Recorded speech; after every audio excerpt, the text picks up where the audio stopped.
screen ឲ្យចឹងយើងរៀនតាមអ្នកមេរៀនខាងលើណាអ្នកមេរៀននេះណាបាទយកមេរៀនមកមើលអ្នកមេរៀន web cloud ណាចឹងខ្ញុំ forward ដាក់ទៅក្រោមបន្តិចនេះចឹងយើងអនុវត្តមេរៀននេះណា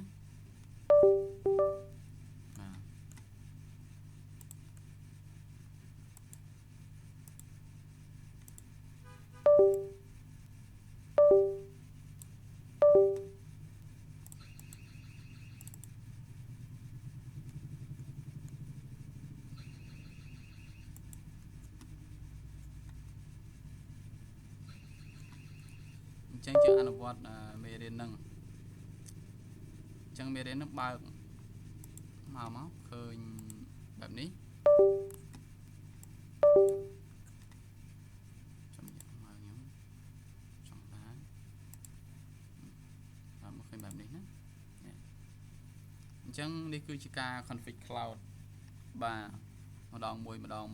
រហូតដល់បាន cloud ប្រើ system cloud ណាអញ្ចឹង cloud នៅកន្លែងនេះខ្ញុំយក Nextcloud ចូលមកបង្រៀនណាអញ្ចឹង cloud មានច្រើនបាទឃើញ Nextcloud ហ្នឹងវាល្អជាងគេបាទនេះរូបរាងរបស់វាណាបាទវាល្អជាងគេឃើញ Nextcloud ហ្នឹងមាន chat មាន call video មានដូច Google Drive អញ្ចឹងដូច Google Drive ហើយវាមានសពបែបយ៉ាងមាន calendar មានទាំងអស់និយាយទៅក្នុងនោះមានមួយឈុតបដ ாய் ដែលយើងអាចប្រើប្រាស់ក្នុងការរកស៊ីបាទធ្វើអាជីវកម្មឬក៏ personal បានហើយក្នុងនោះក៏វាក៏ support ជាមួយនឹង Office ដែរបាទ Office support ជាមួយនឹង Only Office បាទអាច config ប៉ុន្តែ Only Office នេះវាត្រូវការទិញបាទត្រូវការទិញតាក់ទងមួយ license របស់គេណាអញ្ចឹងបាច់ទិញក៏បានដែរយើងអាចមាន Office ធម្មតាប្រើក៏បានដែរមិនចាំបាច់ប្រើ Office ហ្នឹងក៏បានបាទប៉ុន្តែគ្រាន់តែដឹងថាមានបាទវាមានដើម្បីយើងអាច config ប្រើដូច Excel ដូចWord នៅក្នុង Google នៅក្នុង Google អញ្ចឹងណាបាទ Google Word ឬក៏ Worksheet អញ្ចឹងទៅដូចគ្នាបាទមានដូចគ្នាទាំងអស់អញ្ចឹងនេះគឺជារបៀប config ម្ដងមួយតាក់ទងជាមួយនឹងគ្នាយើងចូលថ្មីដោយសារសប្តាហ៍មុនយើងរៀន online បានសប្តាហ៍ហើយអញ្ចឹងទៅយើងអត់មាន basic ក្នុងការប្រើប្រាស់ command ពិបាកបន្តិចបាទត្រូវទៅមើលឡើងវិញដោយសារតាក់ទងជាមួយការ config នេះវាបាទប្រើប្រាស់សិទ្ធទាំងអស់បាទអញ្ចឹងមាន15ចំណុចនេះបាទចំណុចទី1គឺតាក់ទងជាមួយនឹងfirewall បាទ firewall ហើយនឹង SE នេះក៏ firewall ដែរណាបាទនិយាយទៅមកកញ្ចប់លេខ1ហ្នឹងគឺ firewall លេខ2គឺតាក់ទងជាមួយនឹង network setting តាក់ទងជាមួយនឹងការ config IP ការ config អីហ្នឹងបាទការ config IP subnet mask DNS អីផ្សេងហ្នឹងទី3និយាយអំពី sudo setting បាទក្នុងហ្នឹងគឺយើង config ទៅលើ sudo បាទដើម្បីឲ្យផ្ដល់សិទ្ធបាទអញ្ចឹងមេរៀន sudo គឺមេរៀនផ្ដល់សិទ្ធបាទផ្ដល់សិទ្ធឲ្យ user អាចប្រើប្រាស់អីបានហ្នឹងបាទទី4គឺយើងនិយាយអំពីបាទ open SSH server and client កន្លែងនេះគឺ remote តាមរយៈ SSH គឺកន្លែងនេះគឺយើងមានតាំងពីដើមមកហើយលេខ5និយាយអំពី install DNS bind configuration ឬក៏បាទ internal network អញ្ចឹងអាកន្លែងបាញឬក៏ DNS កន្លែងនេះបាទអ្នកទាំងអស់គ្នាមានឈ្មោះយើងអាចប្រើបាញទៅបើសិនគ្មានទេក៏ប្រើ IP ធម្មតាក៏ប្រើទៅលេខ6និយាយពី Apache បាទ Apache បាទ HTTPD install Apache កន្លែងនេះគឺនិយាយអំពីការតម្លើង database SQL ហ្នឹងនៅក្នុងនេះគឺយើងតម្លើងជាមួយនឹង MariaDB បាទអញ្ចឹង Apache គឺជា interface ណាបាទគឺជា interface ដែលយើងពេលយើងតម្លើងទៅយើងអាច login តាម web បានអញ្ចឹង Apache ជាមួយនឹង MariaDB ខាងក្រោមនេះMariaDB ហេតុអីបានត្រូវមាន MariaDB ហើយត្រូវមាន Apache បាទពីរហ្នឹងគឺយើងធ្វើការងារជាមួយគ្នាបើយើងអត់ install Apache ទេ MariaDB អត់មាន interface login តាម web ទេគឺយើងប្រើជាមួយនឹង terminal សុទ្ធអញ្ចឹងដោយសារវាពិបាកអញ្ចឹងយើងត្រូវ install Apache មួយសិនលេខ7គឺជា Apache HTTPSL បាទ TSL setting អញ្ចឹងតាក់ទងជាមួយនឹងការ login តាម web គឺយើងត្រូវការ encrypt បើសិនជាយើងអត់ encrypt ទេគឺអ្នកនរគ្នាគ្មានសុវត្ថិភាពទេនៅលើបណ្ដាញអញ្ចឹងហើយបានជាយើងត្រូវ install បាទ Apache HTTPD ASL ឬក៏ TSL គឺតាក់ទងជាមួយនឹងការ encrypt ដោយប្រើប្រាស់តាមរយៈ webmail បាទ ASL គឺយើងប្រើប្រាស់សម្រាប់ encrypt ទិន្នន័យឆ្លងកាត់ web browser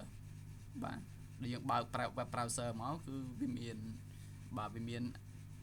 ASL និងអត់ ASL បាទបើអត់ ASL វាចេញសញ្ញាគុណសោខ្វែងបើសិនតែមាន ASL គឺវាចេញគឺវាអត់មានចេញសញ្ញាគុណសោខ្វែងទេបាទអញ្ចឹងកន្លែងនេះគឺប្រហែលជាយើងមិនដឹងឬក៏ដឹងយ៉ាងម៉េចអត់ទាន់ដឹងចាំដល់កន្លែងនោះចាំបញ្ជាក់ទៀតលេខ8 Apache បាទ HTTP បាទ enhance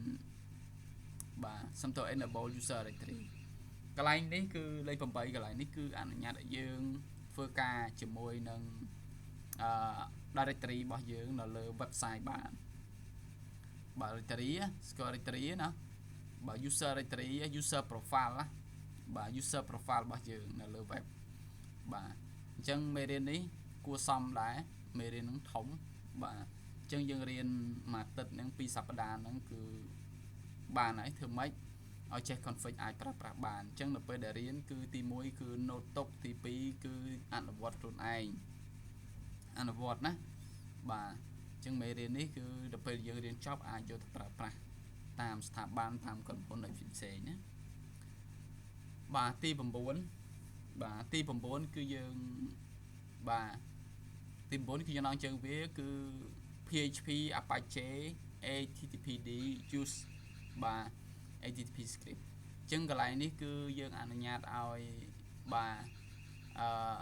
server របស់យើងអាចប្រើប្រាស់ជាមួយនឹង PHP បាទដោយ config ជាមួយនឹង PHP script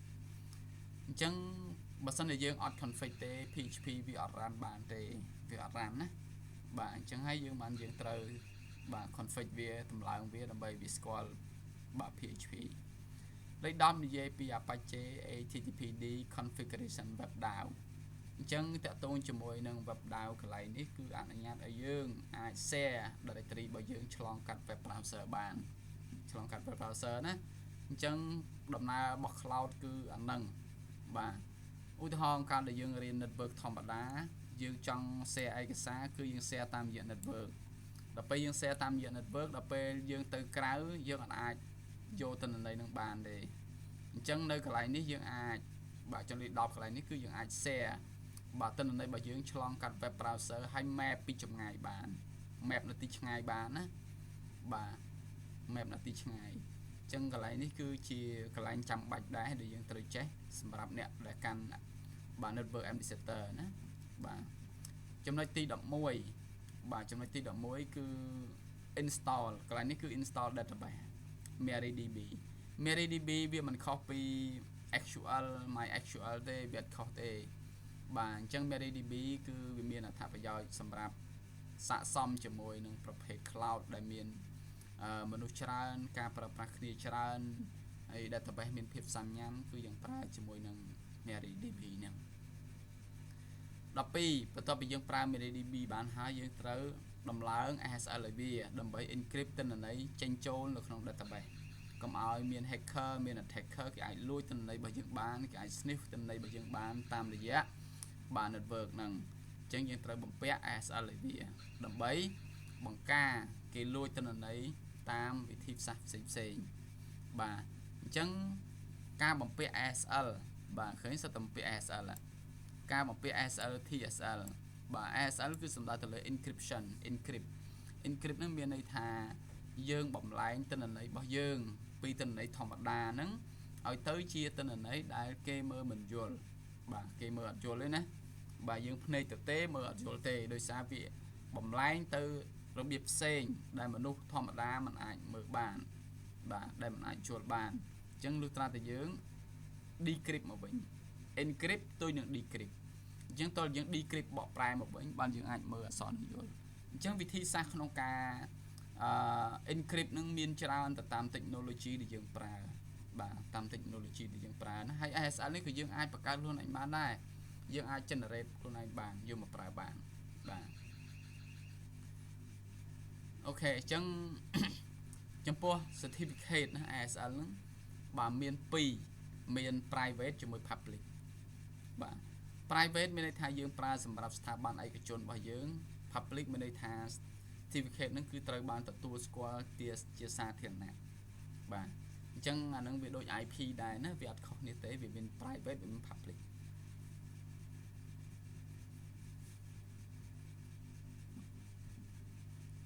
បាទ13 replicate MariaDB replicate MariaDB នឹងចំណុចនេះខ្ញុំអត់ទាន់បានអនុវត្តទេនៅពេលដែលអ្នកទាំងគ្នាធ្វើឲ្យបានដើរសិនទៅចាំអនុវត្តតាក់ទងជាមួយចំណុចទី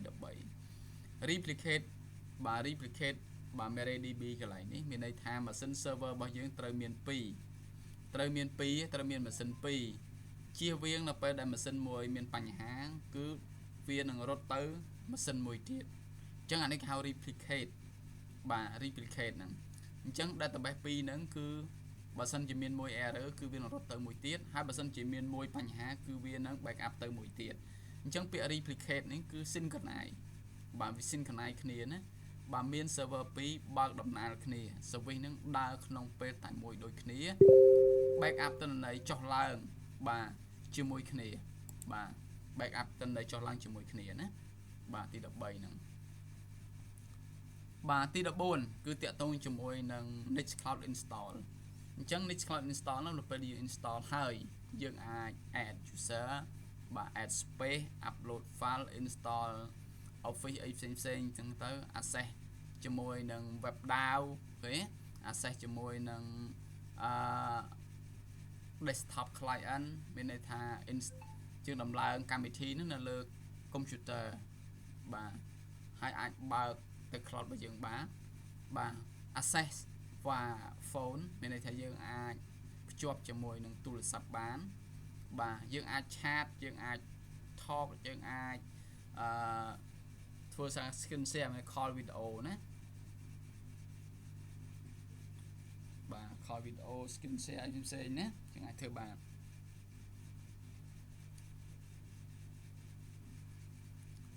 ចំណុចទី15បន្ទាប់ពីយើងដំឡើងដំណើរការបានល្អគឺយើងត្រូវចេះ maintain បាទ monitor server បាទ monitor server ណាថា server របស់យើងនេះដំណើរការល្អឬក៏អត់មានបញ្ហាអី space ចិត្តពេញនៅបាទសល់ប៉ុន្មានអីប៉ុន្មាន RAM ប្រើអស់ប៉ុន្មាន CPU ប្រើអស់ប៉ុន្មាន hard disk ប្រើអស់ប៉ុន្មានយើង control ថា monitor បាទអញ្ចឹងទាំង15ហ្នឹងគឺត្រូវធ្វើខ្លួនឯងផងបាទមុននឹងធ្វើគឺខ្ញុំអាចធ្វើឲ្យមើលហើយយើងអាចធ្វើតាមពីក្រោយទៅណាបាទពីព្រោះអីធ្វើម៉េចធ្វើឲ្យបាន3 4ដងបានយើងអាចយល់ពីព្រោះអីបាទតាក់ទងជាមួយនឹង system ណាបាទអត់ស្រួលទេ system អត់ស្រួលទេណាបាទ system វាមានកលុកកលៈដែលត្រូវការតម្លើងអញ្ចឹងមេរៀននេះគឺ93ទំព័របាទមានមេរៀនអានេះគឺបច្ចេក93ទំព័រសម្រាប់ឲ្យយើងធ្វើអញ្ចឹងយើងសាករៀនធ្វើទៅបាទរៀនធ្វើណាបាទរៀនធ្វើអញ្ចឹងខ្ញុំនឹងដំឡើងឲ្យមើលហើយយើងអាចធ្វើបន្ទាប់ពីយើងរៀនហើយទៅណាហើយតើតងជាមួយនឹងការធ្វើហ្នឹងត្រូវអត់ធ្មត់ណាបាទព្រោះដល់ពេលយើងធ្វើទៅវាជួប error ហើយអញ្ចឹងដល់ពេលដែលជួប error ហ្នឹងគឺត្រូវចេះដោះស្រាយបាទកុំខ្ជិលបាទកុំធុញនឹងការ error ហ្នឹងបរិញ្ញាយើងច្រើនមែនទែនបាទដែលធ្វើឲ្យយើងហ្នឹងថ្ងៃក្រោយរកដំណោះស្រាយបានលឿនហើយនឹងទូទៅការ error វាសាមញ្ញទេចំពោះយើងរៀនគ្មានស្អីដែលថាมัน error ទេបាទអ្វីក៏ដោយក៏ error ដែរដូចឡានដូចកង់ដូចម៉ូតូដែរណាបាទជិះទៅមានបែកមានខូចដូរប្រេងដូរអីចឹងទៅដូចគ្នាចឹង system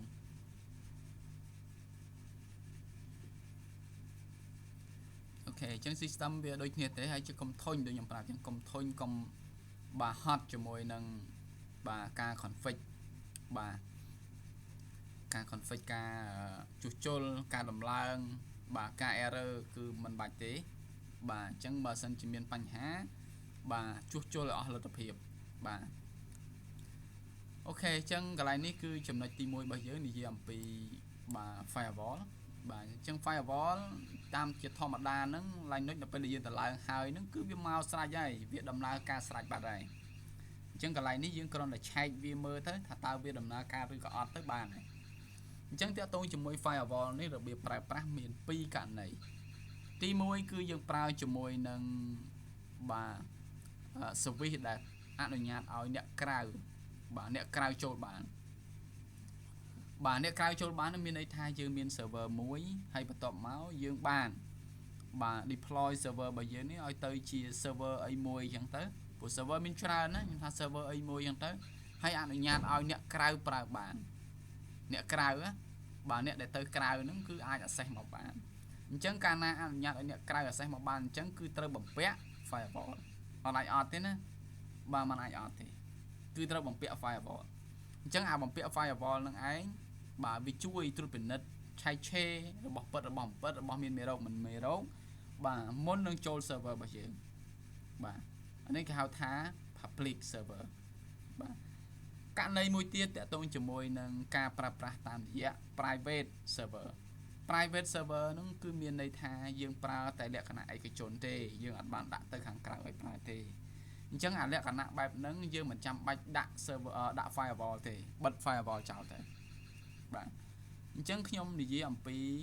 បាទពីរនឹងតិចបាទតកតងជាមួយ private មានន័យថាឯកជនអញ្ចឹងបើសិនជាយើងនៅក្នុងស្ថាប័នមួយបាទស្ថាប័នមួយណាដែលគេតម្រូវការប្រើប្រាស់បាទត្រូវការប្រើប្រាស់ cloud ក៏ដោយស្អីក៏ដោយលក្ខណៈឯកជនមានន័យថាមិនត្រូវការប្រើពីក្រៅមកទេមិនត្រូវការ access ពីក្រៅមកទេអញ្ចឹងអាករណីហ្នឹងគឺអ្នកទាំងអស់គ្នាគេហៅថា private អញ្ចឹងអាករណី private ហ្នឹងមិនចាំបាច់បាទមិនចាំបាច់បាទ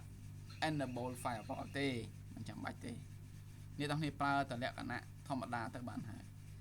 បាទអញ្ចឹងបើសិនជាអ្នកទាំងអស់គ្នាមានការងារឬក៏ចាំបាច់ត្រូវការ access ពីក្រៅមកអានឹងត្រូវ enable firewall វិញអញ្ចឹងតកតងជាមួយ firewall គឺមានតែប៉ុណ្្នឹងទេបាទចំពោះការ install firewall អីផ្សេងហ្នឹងពេលដែលយើងទៅឡើង OS ហ្នឹងវាមកស្រេចហើយ firewall អញ្ចឹងគ្រាន់តែចេះឆែកវាថាតើវាដំណើរការឬក៏អត់ទៅបានហើយអញ្ចឹងដើម្បីចេះឆែក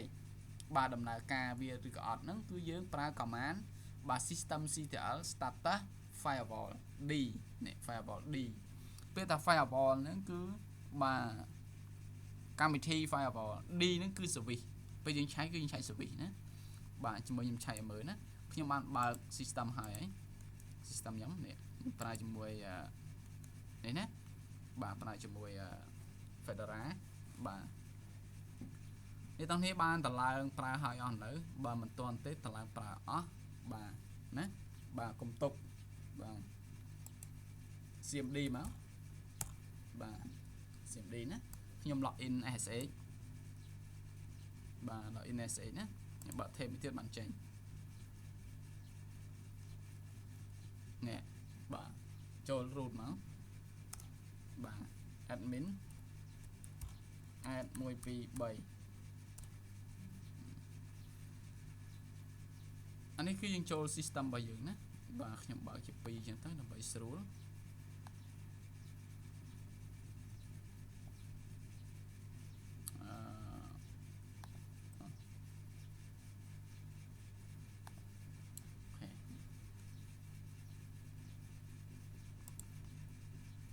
ប៉ុណ្ណេះមើលឃើញបាទអញ្ចឹងដើម្បីឆែកណាបាទដើម្បីឆែកfirewall របស់យើងដំណើរការឬក៏អត់ហ្នឹងគឺគេប្រើ system ctl system ct មក system c ចឹងមក tape មកបាទ tape ណាបាទវា list ចេញមក system ctl status ហ្នឹងគឺស្ថានភាពណាបាទ firewall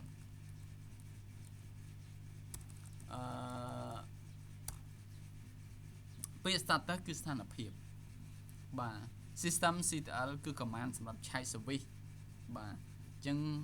command សម្រាប់ឆែក service ស្ថានភាពរបស់បាទ firewall បាទ D ហ្នឹងគឺ service ណាបាទអញ្ចឹងដល់ពេលយើងឆែក enter មកយើងឃើញ active running កំពុងដើរទេបាទ Q ចេះកំពុងដើរណាបាទបើឃើញ deactive ឬក៏ក្រហមបាទអានោះវាអត់ដើរទេបាទ active វាផ្ទុយនឹង deactive ផ្ទុយគ្នាបាទអញ្ចឹងនៅពេលដែលយើងចេះឆែកអញ្ចឹងហើយយើងមើលបន្ទាប់ទៀតបាទអញ្ចឹងដូចខ្ញុំប្រាប់អញ្ចឹងបាទដូចខ្ញុំប្រាប់អញ្ចឹងណាមាន2ប្រសិនបើយើងប្រើ private បាទមិនបាច់ដាក់ទេបាទមិនបាច់ដាក់ទេណាបាទប្រើ private មិនបាច់ដាក់ទេបាទអានឹងបើករណីយើងប្រើ private ណាបាទប្រើ private គឺមិនចាំបាច់ run firewall ទេបើប្រើ public ចាំបើក firewall បាទអញ្ចឹងរបៀបបិទ system CTL stop firewall អានេះបិទបាទបិទ service firewall បាទអញ្ចឹងរបៀប stop បាទឬក៏ disable បាទអ្នកនរនេះអាចប្រើ service នេះបានទាំងពីរបាទ stop ណា stop នៅពេលដែលអ្នកនរនេះឈប់ប្រើผมមកថា stop ជាមួយ disable នេះពីរនេះផ្សេងគ្នាណា stop បើសិនអ្នកនរនេះ stop មានន័យថាអ្នកនរនេះ stop ពេលនេះប៉ុន្តែបិទ server បើកមកគឺដំណើរការវិញអញ្ចឹងអា stop ហ្នឹងណាបាទប៉ុន្តែបើ disable គឺ disable ជារៀងរហូតដែរបាទ disable ណាអញ្ចឹង disable វាផ្ទុយជាមួយនឹង enable អញ្ចឹងបើអ្នកនរនេះ disable ជារៀងរហូតអញ្ចឹងទៅបាទអញ្ចឹងកន្លែងនេះវាអាស្រ័យទៅលើយើងទេបាទអាស្រ័យលើយើងអញ្ចឹងយល់ទេតើតើជាមួយ stop បាទឬក៏ disable បើសិនជាយើងប្រើ stop ឬក៏នេះ stop ណា stop ដូចយើងប្រើ restart ឲ្យវាមកវិញ disable ហើយអ្នកទាំងនេះអាចប្រើនេះមួយទៀតបាទ get enforce បាទ get enforce កន្លែងនេះគឺនេះ enable មកវិញណាបាទ get enforce ហ្នឹងគឺ enable មកវិញអញ្ចឹង disable វាផ្ទុយជាមួយ enable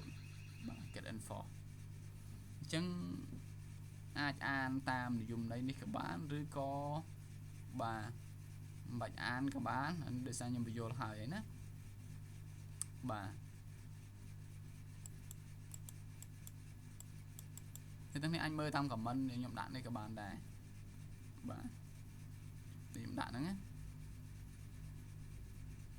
អញ្ចឹងកន្លែងនេះគឺតាក់ទងជាមួយនឹង update firewall ទេណាបាទ update អញ្ចឹង update កន្លែងនេះគឺយើងប្រើ grabby .update canal all បាទ .args បាទ se Linux ស្មើ0បាទអញ្ចឹងកន្លែងនេះគឺតាក់ទងមួយ update ណា update កន្លែងនេះតើតា restart បាន reply បាទអញ្ចឹងបន្ទាប់ពី update ហើយយើងអាច reboot មកបាទ reboot ណាបាទ reboot មកហើយបន្តមកបាទអានោះខាងក្រោមមក remove update វិញបាទ remove update ពេល update ទៅពេលខ្លះវាដើរអត់ស្រួលយើងអាច remove ចោលវិញណាបាទអញ្ចឹងតាក់ទងជាមួយនឹង firewall ហើយនឹង SE បាទមានតែប៉ុណ្្នឹងទេបាទអញ្ចឹង firewall នេះវាតាក់ទងជាមួយនឹងមេរៀនមុនដែរបាទព្រោះមេរៀនមុនខ្ញុំបានប្រាប់ភាសាហើយមេរៀនមុនណាបាទអញ្ចឹងតាក់ទងvới firewall វាអត់មានច្រើនទេវាមានតែ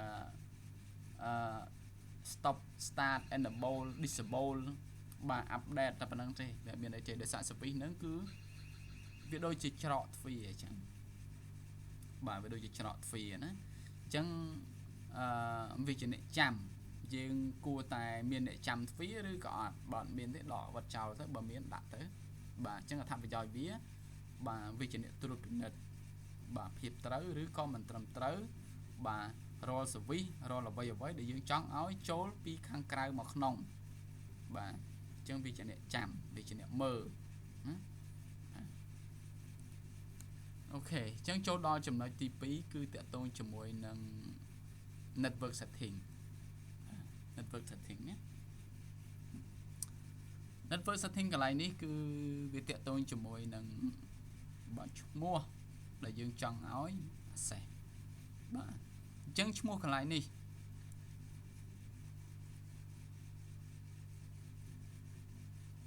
បាទឈ្មោះកន្លែងនេះបើសិនជាយើងឈ្មោះក៏មាន2ដែរនេះទាំងនេះឈ្មោះក៏មាន2ដែរណាតែតោះមួយឈ្មោះក៏មាន2ដែរមាន private ជាមួយនឹង public ដូចគ្នា private យើងចង់សិតអីក៏សិតទៅប៉ុន្តែ public យើងអាចសិតឲ្យជាន់គ្នាជាមួយគេបានទេហើយ public អ្នកទាំងនេះចង់សិតតទិញណាបានណាពីព្រោះអានឹងឈ្មោះនេះគេហៅថា domain name ហ្នឹងយើងអាចផលិតខ្លួនឯងបានទេត្រូវទិញ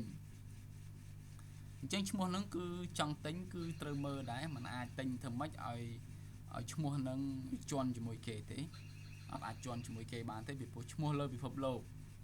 អត់អាចជាន់ជាមួយគេបានទេណាបាទអញ្ចឹងធ្វើម៉េចក៏ដោយបាទត្រូវទិញចំពោះ domain ណាដែលបាទ available សម្រាប់យើងបន្ទាប់មកយើងទិញបានហើយគឺគេឲ្យ platform របស់យើង access ហើយបាទ access មកនេះទៅ forward មក server របស់យើងមកបាទដើម្បីបាទនៅពេលយើង access ទៅគឺវាស្គាល់ server របស់យើងបាទពួកយើង access ទៅកាន់ domain ទេណាជាង domain បាន domain នេះគឺរុញមក server របស់យើងអានេះគឺករណីយើង access ឬក៏ forward ពី domain មកបាទប៉ុន្តែករណីខាងលើនេះបាទករណីយើងកំពុងរៀននេះគឺករណីយើងសិតសិនបាទរៀនសិត server របស់យើងហ្នឹងឲ្យមានឈ្មោះស្អីសិនបាទអញ្ចឹងឈ្មោះ server របស់យើងគឺបាទយើងអាចសិតទៅបាទសិតឈ្មោះចោលសិនមួយសិនមកសិតឈ្មោះដាក់ឈ្មោះថាhost name អូខេបាទ host name ctl បាទ command នេះ command សម្រាប់សិតបាទ host name ctl សិត host name ដក clear មក dlp.srv srv អក្សរកាត់ server.world បាទ server ណា srv នេះគឺ server គេអត់សេពេញទេគេសេ srv.world បាទ .អី ទៅណាបាទ .com .net .org អីក៏ដល់ទៅអា domain ហ្នឹងគឺជាយើងទិញ domain .srv.world ហ្នឹងគឺត្រូវទិញណាបាទអា dlp. ហ្នឹងគេហៅ sub domain បាទ sub domain អាចមានច្រើនប៉ុន្តែ domain มันអាចមានច្រើន domain មានតែមួយបាទ domain ដែលយើងទិញឈ្មោះមានតែមួយឯងប៉ុន្តែឈ្មោះបន្ទាប់បន្សំអាចមានច្រើនបាទឈ្មោះបន្ទាប់បន្សំនោះគឺជាserver ដែលយើងបាន node ទៅលើទីតាំងរបស់យើងទេបាទយើងបាន node ណាបាទដូចមនុស្សម្នាក់មានផ្ទះច្រើនអញ្ចឹងណាបាទផ្ទះយើងផ្ទះថាដាក់ផ្ទះ Mr. A អញ្ចឹងផ្ទះ Mr. A នៅភូមិនេះផ្ទះ Mr. A នៅភូមិនោះបាទផ្ទះ Mr. A នៅស្រុកនេះផ្ទះ Mr. A នៅស្រុកនោះអញ្ចឹងណាដូចគ្នាអញ្ចឹងអត់ខុសគ្នាទេបាទអញ្ចឹងសិតឈ្មោះណាសិតឈ្មោះធ្វើអីបាទសួរទៀតសិតឈ្មោះធ្វើអីសិតឈ្មោះគឺដើម្បីឲ្យយើងងាយស្រួលចំណាំដើម្បី access ទៅកាន់បាទ server របស់យើងបាទងាយស្រួលចំណាំនិងងាយស្រួលក្នុងការ access ទៅកាន់ server របស់យើងបាទប្រសិនបើយើងអត់ដាក់ឈ្មោះទេយើងពិបាកចាំប្រសិនបើយើង access តាម IP ក៏បានប៉ុន្តែបើ access តាម IP សម្រាប់អ្នក IT ដូចជាមិនសូវជាអីហ្មងទេដោយសារអ្នក IT គឺគាត់ស៊ាំទៅហើយតាក់ទងជាមួយ IP address អញ្ចឹងគាត់ចាំប្រាប់គាត់តែម្ដងមកគាត់ចាំដោយសារគាត់មានរបៀបក្នុងការចាំប៉ុន្តែអ្នកដែលគាត់មិនមែនជា IT ប្រាប់ IP របស់គាត់អត់យល់ទេនឹងថាស្អីទេអញ្ចឹងអ្នកទាំងនេះត្រូវប្រាប់ឈ្មោះគាត់បានគាត់ងាយចាំបាទអញ្ចឹងហើយបានជាយើងនឹងម្នាក់ហ្នឹង save លេខទូរស័ព្ទហ្នឹងគឺ save ជាឈ្មោះបាទមិនមែនដាក់ឲ្យសុំលេខគេមកចាំលេខទូរស័ព្ទគេទេបាទគឺ save ជាឈ្មោះបាទណាបាទសឹង save ជាឈ្មោះអញ្ចឹងហើយបានជានៅលើវិស័យ IT របស់យើងហ្នឹងដូចតែគ្នាទេគឺត្រូវមានឈ្មោះដើម្បីចំណាំឲ្យserver របស់យើងបាទណាបាទអញ្ចឹងនៅក្នុងនេះខ្ញុំដាក់ឈ្មោះថា dlp.srv.world បាទអញ្ចឹងដាក់អញ្ចឹងទៅបាទហើយមួយទៀតបាទបន្ទាប់ពីយើងសិតឈ្មោះហើយយើងត្រូវសិត IP បាទត្រូវសិត IP ណាអញ្ចឹងដើម្បីសិត IP បានអ្នកទាំងនេះត្រូវស្គាល់ network card ត្រូវស្គាល់ network card ណាត្រូវស្គាល់ network card សិន network card ស្អីគេ network card និយាយ network card ហ្នឹងគឺជាកាតដោតខ្សែឬក៏ connect Wi-Fi ណា ដោយខ្សែឬក៏ connect Wi-Fi ដែលវាឆ្លងកាត់ចូលមកក្នុង computer បាទអញ្ចឹងកន្លែង network card កន្លែងនេះគឺគេសំដៅទៅលើបាទកាតដែលភ្ជាប់ជាមួយខ្សែគេអត់សំដៅទៅលើ Wi-Fi ទេដោយសារយើងរៀនពី server ណា server គេមិនងាយប្រើ Wi-Fi ទេណាគេប្រើខ្សែដោយសារខ្សែវាមានភាពធន់ជាងល្អជាងណាបាទហើយប្រើ Wi-Fi វាមាន service 2 service ទី1គឺ Wi-Fi service ទី2គឺ adapter អញ្ចឹងវាមាន service 2ប៉ុន្តែបើយើងប្រើខ្សែគឺ service វាមានតែមួយទេបាទអញ្ចឹងហើយបានជាគេប្រើប្រាស់ខ្សែវាលឿនជាងវា stable ជាងវាសុវត្ថិភាពជាងអញ្ចឹងនៅកន្លែងនេះតកតងជាមួយនឹង network card គឺខ្ញុំនិយាយអំពី adapter ខ្សែណាបាទ Ethernet ហ្នឹងបាទ Ethernet ជាងត្រូវចាំដែរពាក្យ Ethernet ហ្នឹងគឺខ្សែណាត្រូវចាំពាក្យហ្នឹងបាទតោះអញ្ចឹងដើម្បីយើងអាចសិត IP បានអ្នកទាំងគ្នាត្រូវបាទស្គាល់ device ខ្លួនឯងសិនបាទស្គាល់ device ពីព្រោះអីនៅពេលដែលយើងសិត IP គឺយើងសិតនៅលើបាទ network card សិននៅលើ network card ណាអញ្ចឹងនៅលើ Linux អត់មានកន្លែងចូលទៅឆែកទេបាទដូច Windows ទេយើងមកស្ដាំអញ្ចឹងចូលទៅឆែកចូលទៅមកស្ដាំដាក់ IP អញ្ចឹងណាបាទអញ្ចឹង Linux អត់មានទេអញ្ចឹងដើម្បីសិត IP អ្នកទាំងនេះត្រូវស្គាល់ network card ជាមុនសិន network card អញ្ចឹងដើម្បីស្គាល់ network card មានវិធីក្នុងការឆែកគឺយើងឆែកជាមួយនឹង NMC បាទ NMCLI device inter តែមកយើងនឹងឃើញ network card network card ហ្នឹងមិនមែនដូចគ្នាទេអ្នកទាំងគ្នាប្រើកុំព្យូទ័ររបស់អ្នកទាំងនេះនឹងឃើញ network card ផ្សេងប្រើកុំព្យូទ័ររបស់ខ្ញុំនឹងឃើញ network card ផ្សេងអញ្ចឹងហើយបានជាយើងតម្រូវឲ្យយើងចេះក្នុងការឆែក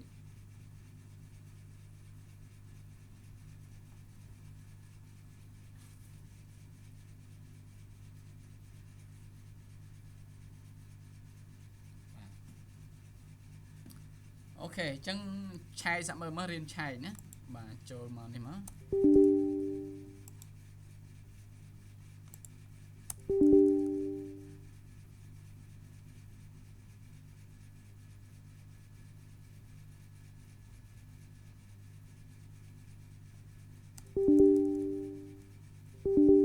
បាទចេញអរួយយកចេញអរួយណាមិនសុំម្ដងទៀត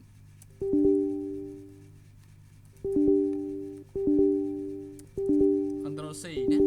បាទ Ctrl C ដើម្បីចេញពីកន្លែងនេះបាទ Ctrl C តោះឥឡូវឆែកមើល network card name ឈ្មោះអីបាទអញ្ចឹង NM បាទ CLI ណាបាទ device DE មក enter ណា DE tape ណាបាទនេះ device name អញ្ចឹង device name របស់ network card របស់ខ្ញុំគឺ ENS 160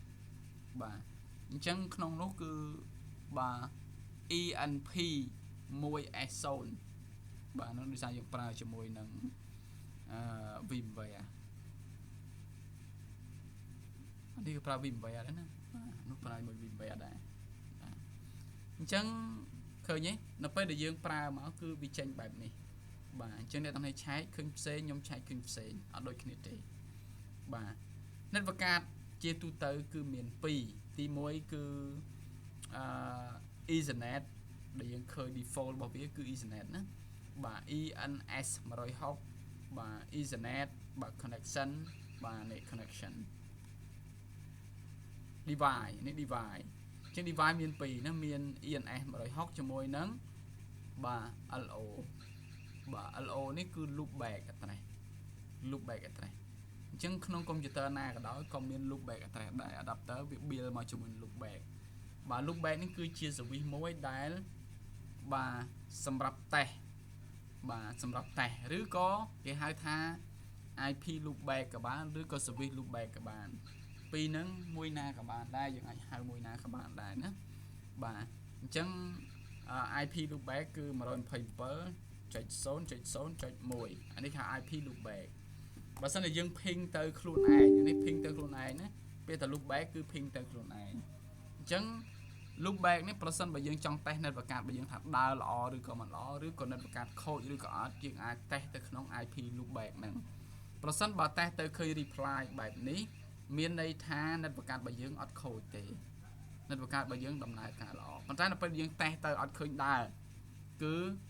មានន័យថានិតប្រកាសរបស់យើងមានបញ្ហាហើយអាចអត់ driver អីចឹងទៅដាក់ driver ហើយអត់ដើរទៀតមានន័យថាខូចនិតប្រកាសអញ្ចឹងត្រូវធ្វើម៉េចឲ្យចេះតេស្តបាទឲ្យមានរបៀបក្នុងការតេស្តបាទប្រយ័ត្នអត់ចេះតេស្តអត់ចេះអីណាអញ្ចឹងតាក់ទងជាមួយ Check device គឺយើងប្រើជាមួយនឹង MN CLI device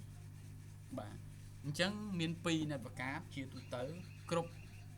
កុំព្យូទ័រទាំងអស់គឺដឹងតែមានហើយ net ប្រកាស device របស់យើងធម្មតាមួយជាមួយនឹងបាទ LO loopback មួយឬក៏កុំព្យូទ័រខ្លះមាន2ប្រសិនបើមាន Wi-Fi វាអាចចេញ net ប្រកាស Wi-Fi មួយមកទៀតណាបាទប៉ុន្តែនៅលើ server มันងាយមាន Wi-Fi ទេអត់ងាយមានទេបាទ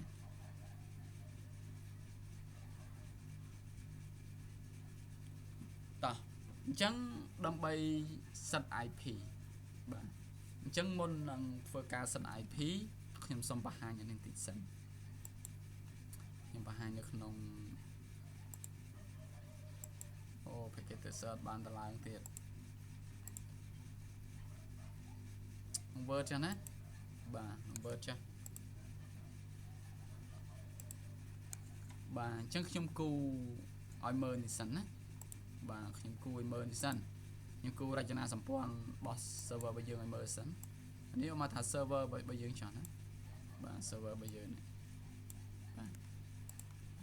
អញ្ចឹង server របស់យើងវាត្រូវភ្ជាប់ជាមួយគេឧទាហរណ៍ថាខ្ញុំមានអ៊ីនធឺណិតចាស់នេះ router ណាបាទ router អញ្ចឹងទៅបាទ router មានអង្តែនអីចឹងទៅអង្តែនណា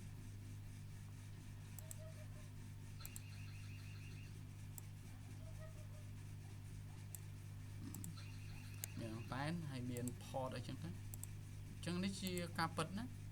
បាទការពិតដែលយើងត្រូវតែយល់ដឹងទាក់ទងជាមួយនឹងការងារnetwork បាទ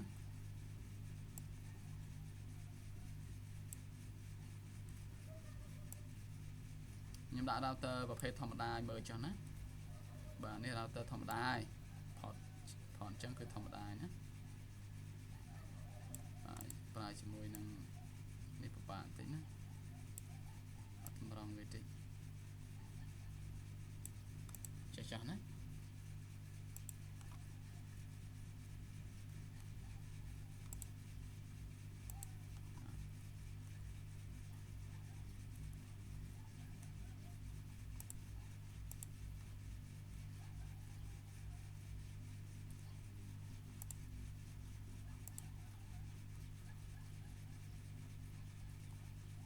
អូខេចឹងចាស់សន្មតថាអូខេចឹងចាស់ណាបាទអញ្ចឹងអាផ្នែក4នេះគេហៅថា LAN អាផ្នែក1តែឯងនេះគេហៅ WAN បាទនេះ router ជាស្ដែងណាបាទនេះគេហៅថា LAN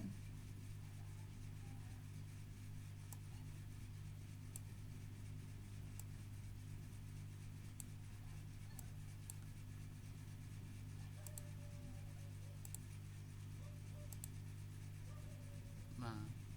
LAN ណា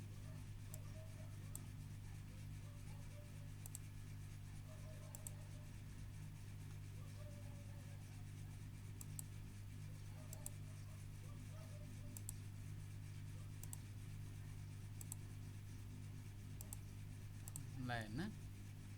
បាទខ្ញុំ copy មួយហ្នឹង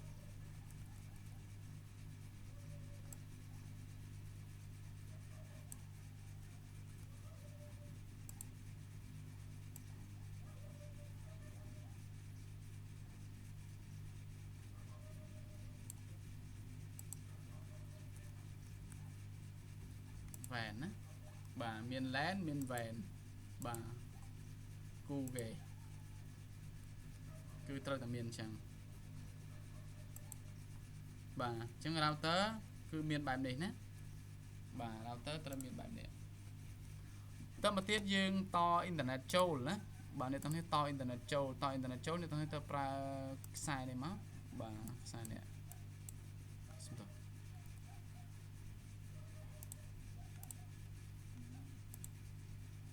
បាទអូខ្សែចូលណាទៅក្រុមហ៊ុន ISP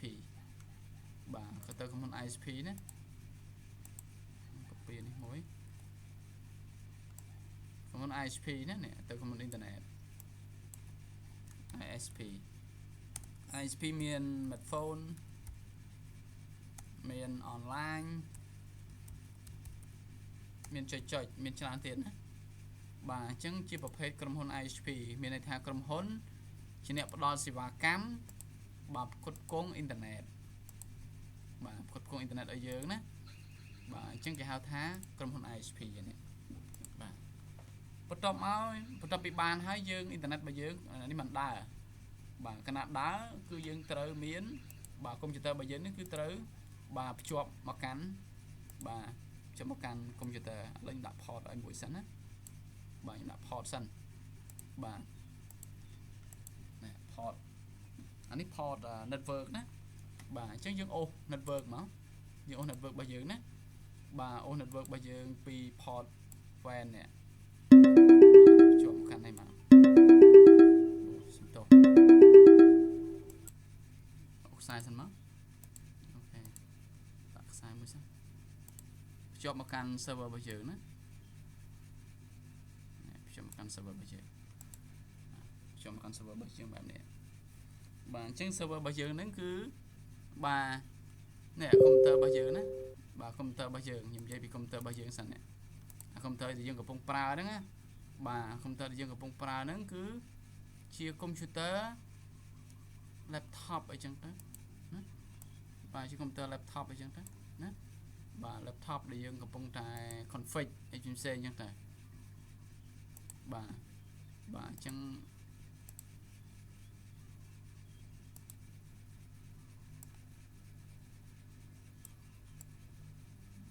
បាទនេះ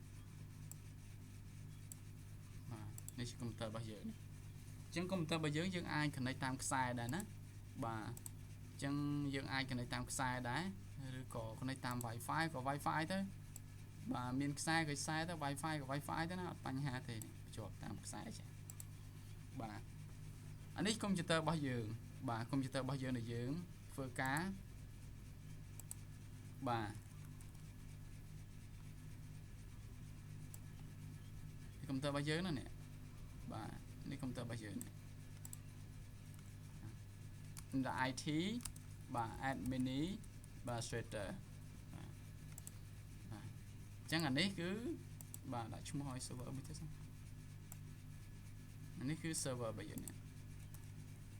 dlp.srv.world អញ្ចឹងទៅបាទអូខេអញ្ចឹងយើងត្រូវមាន3បែបនេះអានេះកុំព្យូទ័ររបស់យើងអានេះគឺបាទ server របស់យើងserver តាមធម្មតាបាទ server តាមធម្មតាណាបាទខ្ញុំដាក់ server តាមធម្មតាអ្នកទាំងនេះអាចជំរើសរបស់យើងទេកន្លែងហ្នឹងជំរើសណាជាជំរើសខ្ញុំមិនថាត្រូវតែមានឬក៏អត់ទេបាទនេះខ្ញុំដាក់ screen ឲ្យមើលចិត្តចុះណាបាទ server របស់យើងតាមធម្មតាត្រូវបាទដូចខ្ញុំប្រាប់អញ្ចឹង screen មានក៏បានមិនមានក៏បានដូចខ្ញុំប្រាប់អញ្ចឹងព្រោះ screen របស់យើងបាទ screen ណាបាទ screen អញ្ចឹងទៅ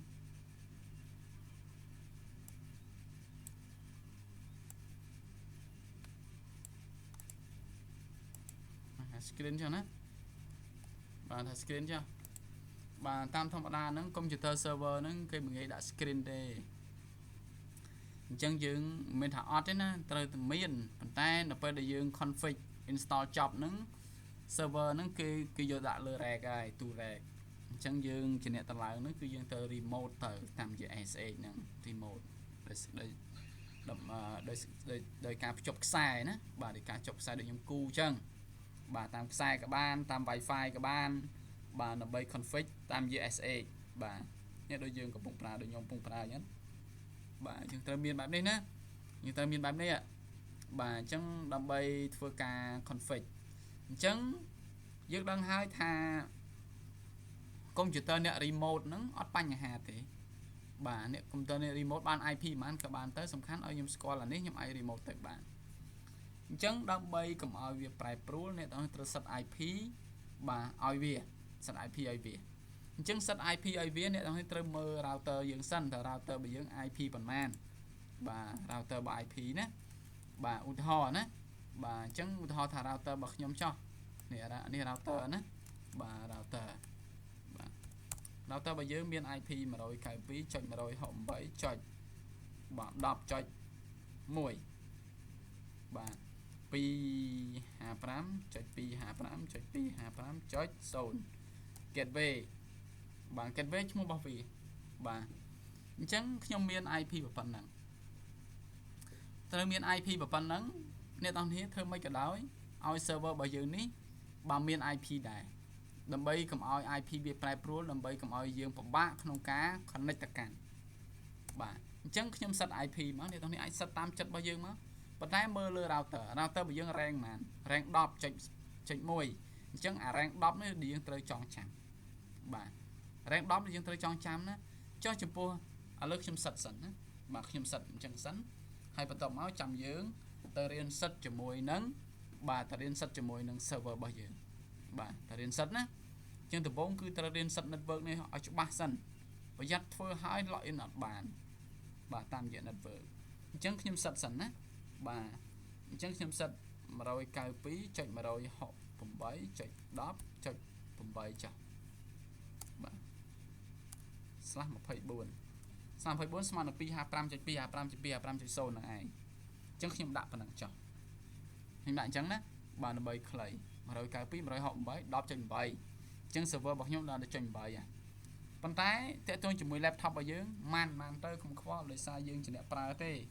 បាទ server ជាអ្នកបំរើយើងអ្នកប្រើអញ្ចឹងយើងអ្នកប្រើអត់បញ្ហាទេសំខាន់អ្នកបំរើនោះធ្វើម៉េច fix IP ដើម្បីយើងហៅយើងមកប្រើបាន service ហ្នឹងអញ្ចឹងបន្ទាប់ពីយើងបានប៉ុណ្ណឹងហើយនៅលើចឹងនៅលើ VMware យើងធ្វើម៉េចអានេះនៅលើនៅលើឧបករណ៍ maintain យើងធ្វើអញ្ចឹងណាឧបករណ៍ maintain គឺដាច់ខាតត្រូវធ្វើអញ្ចឹងបាទត្រូវធ្វើអញ្ចឹងឯងបាទអញ្ចឹងនៅពេលដែលយើងធ្វើបែបនេះចុះប្រសិនបាននៅលើ VMware បាទនៅលើ VMware យើងត្រូវស្គាល់ router របស់ VMware ដែរគឺបាទ router របស់ VMware ផ្លេចអស់ឲ្យដឹង router VMware Visual Network Editor បាទ router របស់ VMware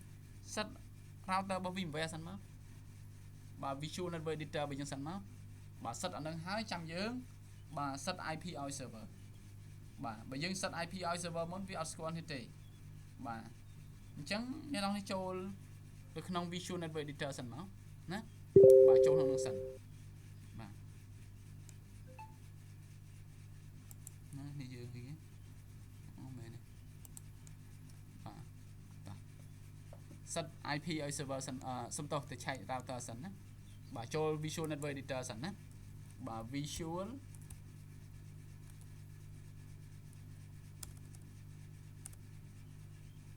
Network Editor នេះបាទរូប Wi-Fi សុំទោសរូប Bluetooth ណាបាទចុចលើនេះមកបាទនេះអញ្ចឹង Visual Network Editor អ្នកនរគ្នា install អ្នកនរមានយក NAT អញ្ចឹង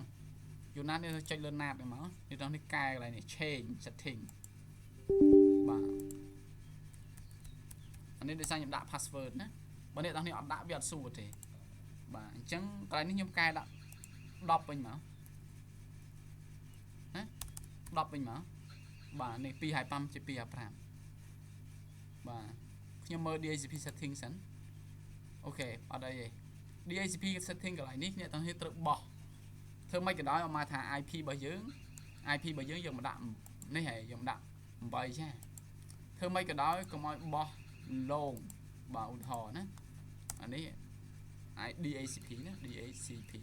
DHCP គឺជាព័ត៌មាន IP ដែលត្រូវបោះឲ្យគេបាទដែលត្រូវបោះឲ្យគេណាអញ្ចឹងបោះឲ្យគេនោះបោះឲ្យគេយ៉ាងម៉េចអញ្ចឹងខ្ញុំដាក់ឲ្យ 192.168.10.100 ទៅដល់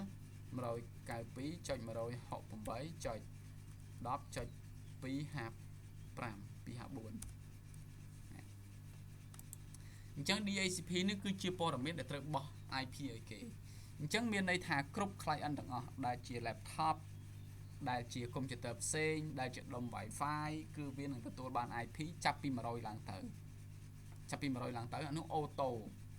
ប៉ុន្តែនៅពេលដែលយើងដាក់ដោយដៃអ្នកទាំងធ្វើមិនក៏ដោយឲ្យក្រោម100បាទអត់អាចដាក់លេខ1ទេព្រោះលេខ1របស់ router ហើយអញ្ចឹងអ្នកទាំងអាចប្រើពីលេខ2ទៅដល់900ទៅដល់99បាទពីលេខ2ទៅដល់99អញ្ចឹងទៅប្រើលេខហ្នឹងបាទដោយសារអីពីលេខ100ទៅដល់254នេះគឺជា DHCP មានន័យថាវានឹងបោះ IP ឲ្យគេបោះ IP ទៅទូរស័ព្ទបោះ IP ទៅកុំព្យូទ័រផ្សេងបាទទៅ desktop ផ្សេងបាទដែលជាអ្នកប្រើ service DHCP យើងដាក់ IP មានន័យថាយើងប្រើ static IP អញ្ចឹង service មាន2មាន DHCP ជាមួយនឹង static IP DHCP គឺជា service បាទទទួល IP random តាមរយៈ DHCP server ដែល router បានកំណត់ router បើយើងកំណត់ចេញពី100អញ្ចឹង client វានឹងបាន100ទៅហើយបាទអញ្ចឹង IP static គឺជា IP ដែលយើងប្រើប្រាស់ក្រោម DHCP ឬក៏ជា IP ដែល DHCP អត់ប្រើបាទ DHCP អត់ប្រើណា DHCP អត់ប្រើបាទនៅដូចឧទាហរណ៍របស់យើងបាទចាប់ពីលេខ2ដល់លេខ99ណាបាទអត់ប្រើទេពីព្រោះយើងប្រើចាប់ពីលេខ100ទៅអញ្ចឹង IP របស់យើងមួយរ៉េងมันប្រើបានចាប់ពីលេខ1រហូតដល់254អញ្ចឹង254អញ្ចឹងលេខ1 router ប្រើហើយលេខ1 router ប្រើអញ្ចឹង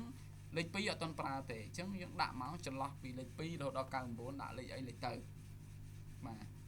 អញ្ចឹងសង្ឃឹមថាកន្លែងនេះសង្ឃឹមថាយល់បាទអត់យល់អាចសួរណាបាទមិនយល់សួរព្រោះកន្លែងហ្នឹងគឺដល់ពេលយើង config ហើយព្រោះ router ផ្សេងៗហ្នឹងយើងធ្លាប់បានរៀនគួរសមដែរហើយបាទយើងធ្លាប់បានរៀនគួរសមបាទអញ្ចឹង router នេះតើយើងបាទមានដើម្បីប្រើប្រាស់ណាខ្ញុំមានប៉ុន្តែខ្ញុំអត់ទាន់បានតែឲ្យមើលទេចាំមើលចាំបញ្ចប់មេរៀនសិនចាំខ្ញុំព្យាយាមធ្វើវីដេអូថែមណាបាទអញ្ចឹងគ្នាយើងដែលមកក្រោយទៅមើលវីដេអូចាស់ៗណាវីដេអូចាស់ៗខ្ញុំបានដាក់ក្នុង channel ហ្នឹងទៅមើលទៅបាទវីដេអូខ្ញុំធ្វើហើយខ្ញុំ upload រហូតហ្នឹងអញ្ចឹងទៅមើលក្នុងហ្នឹងទៅបាទព្រោះវីដេអូធំពេកខ្ញុំផ្ញើនៅក្នុង Telegram អត់ចូលទេបាទអញ្ចឹងខ្ញុំត្រូវដាក់តាម link របស់ YouTube ណា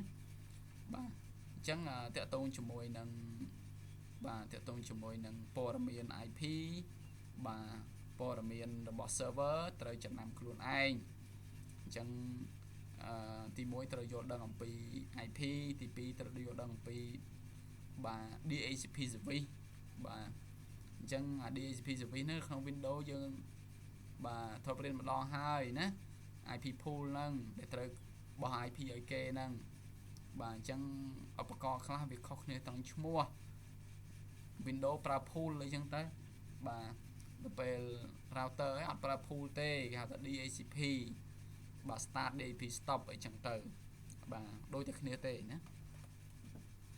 បាទអញ្ចឹងបន្ទាប់ពីយើងដឹងអំពី IP របស់ខ្លួនឯងហើយយើងត្រូវចេះសិតបាទចេះសិតបាទអញ្ចឹងត្រូវចូលមកក្នុង network editor ណានេះដូចជា router អញ្ចឹងបាទដូចជា router របស់យើងគូអញ្ចឹងនេះដាក់100មក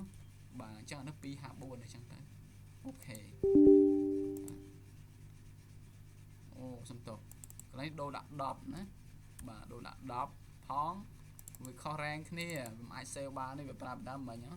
បាទអូខេមកណាបាទនេះត្រូវរ៉េងគ្នាណាអញ្ចឹង apply មកបាទខ្ញុំមើល NAT តិចសិនណា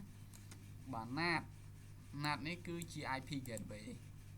បាទ IP gateway ណាបាទ IP gateway របស់យើង IP gateway គឺជា IP របស់ router យល់អត់បាទ IP gateway គឺជា IP របស់ router នេះខ្ញុំដូរដាក់លេខ1លេខ1វាអត់ឲ្យសារលេខ1បោះទៅរបស់យើងបាត់ហើយអញ្ចឹងដាក់លេខ2ទៅណាបាទ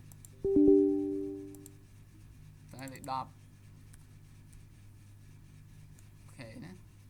ដាក់លេខ1បានអត់លេខ1ទៅហើយអូលេខ1បានអញ្ចឹង apply ណាអូខេ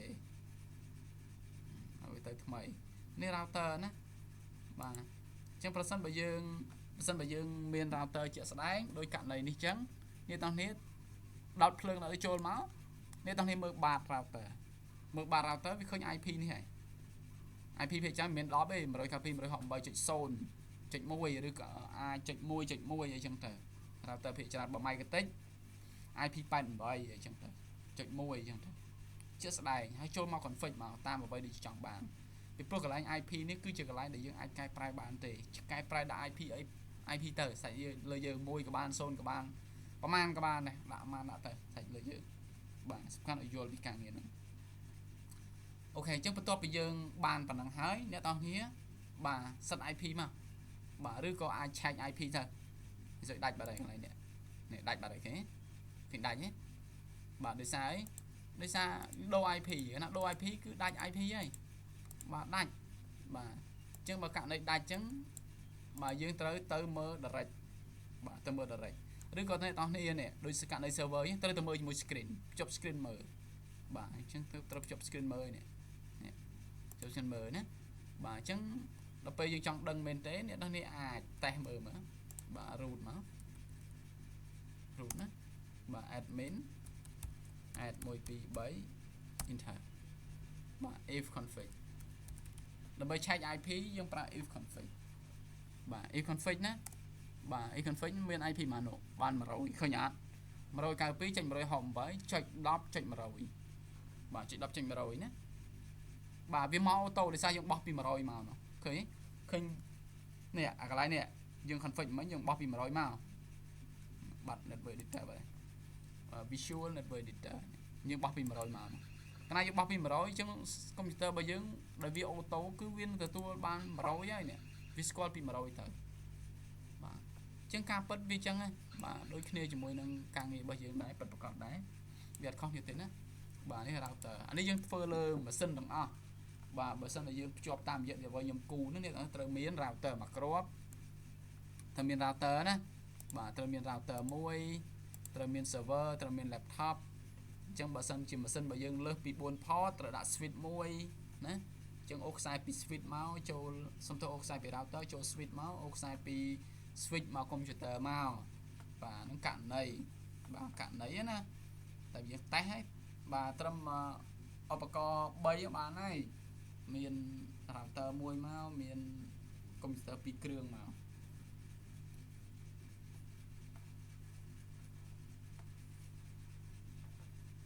អាហ្នឹងករណីយើងចង់តេស្តណាបាទចង់តេស្តលើឧបករណ៍ពិតបាទចង់តេស្តតាណាអស់ហើយហ្នឹងនិយាយទៅតាណាអស់ហើយបាទអូខេអញ្ចឹងបន្ទាប់ពីបានប៉ុណ្ណឹងហើយយើងឆែកយើងសិត IP ទៅមក9:20ហើយព្រេកទីសិនហ៎អ្នកនេះអូខេតោះយើងសិត IP ណាបាទសិត IP ឲ្យ server របស់យើង 192.168.10.8 បាទអញ្ចឹងដើម្បីសិត IP យើងមើលតាមមេរៀននេះទៅនេះប្រើតាម command នេះណាបាទអញ្ចឹង command នេះខ្ញុំដាក់តើតើមាន IP នេះខុសពីរបស់យើងណាបាទខុសពីខ្ញុំឧទាហរណ៍អញ្ចឹងដាក់ដូចគ្នាក៏ដាក់ទៅប៉ុន្តែសំខាន់ឲ្យយល់យើងដាក់មិនក៏បានដែរសំខាន់ឲ្យយល់ការងាររបស់យើងណាប្រយ័ត្នដាក់ដូចគ្នាហើយមិនយល់ទៅធ្វើអីទៀតអានឹងពិបាកអញ្ចឹងដើម្បីសិត IP គឺយើងប្រើ command nmcli connection modify ដក clear network name របស់យើង network name របស់យើងគឺកន្លែងនេះដូរដាក់ network របស់យើង network របស់យើងប្រមាណដាក់ប៉ុណ្ណឹងបាទអញ្ចឹងហោហែមកណាបាទអញ្ចឹងតាក់ទងជាមួយនឹងឥឡូវតោះសាកតេស្តមើលបាទតែមកយល់ខ្ញុំ connect តាមរយៈ ASA ចុះឬក៏វាយលើហ្នឹងក៏បានដែរអ្នកទាំងនេះត្រូវចាំត្រូវចំណាំបន្តិចតាក់ទងជាមួយនឹងការងាររបស់យើងណាត្រូវចំណាំបន្តិចចាត្រូវចំណាំបន្តិចណាដោយសារយើងធ្វើនៅលើបាទយើងធ្វើលើម៉ាស៊ីនពិតក៏បានយើងអាចធ្វើនៅលើ ISA remote ក៏បានដែរប៉ុន្តែនៅពេលដែលយើងធ្វើលើ ISA remote នៅពេលដែលយើងដូរ IP គឺវានឹងដាច់បាទដាច់ណាបាទវាអត់បាន IP ថ្មីទេដាច់អញ្ចឹងត្រូវយើងត្រូវភ្ជាប់មកនោះទៀតអញ្ចឹងដើម្បីកុំឲ្យដាច់ចុះដាច់ឡើងខ្ញុំ config នៅក្នុងនេះសិននៅក្នុងនេះណាយើងត្រូវចំណាំក្នុងនឹងគឺអត់អាច copy path បានទេត្រូវទៅសេទាំងអស់បាទទៅសេទាំងអស់ណានេះគឺ net ប្រកាន់ name របស់យើងបាទនេះទាំងនេះអាចប្រើ if config មកឃើញ IP របស់យើងនេះ IP ដែលទទួលបានអានេះគឺ net ប្រកាន់ name របស់យើងអញ្ចឹងអ្នកទាំងនេះអាចប្រើរូបមន្តនឹងយកតែម្ដងក៏បានឬក៏ដើម្បី verify អាច check មើល net ប្រកាន់ម្ដងទៀតក៏បានបាទ CN សុំទៅ NM CLI បាទ device ឬក៏យើងអាចឆ្លាតយើងអាចមើលនេះបដ ாய் ទៅ ENS 160របស់យើងនេះនេះណាបាទ ENS 160នេះខ្ញុំដាក់ម៉ៅនេះបាទអញ្ចឹងយើងប្រើតាមរូបមន្តរបស់យើងមកបាទរូបមន្តរបស់យើងគឺនេះបាទមើលតាមនេះវាពិបាកតិចបាទខ្ញុំដាក់2ទៀតទៅយើងស្រួលមើលតិច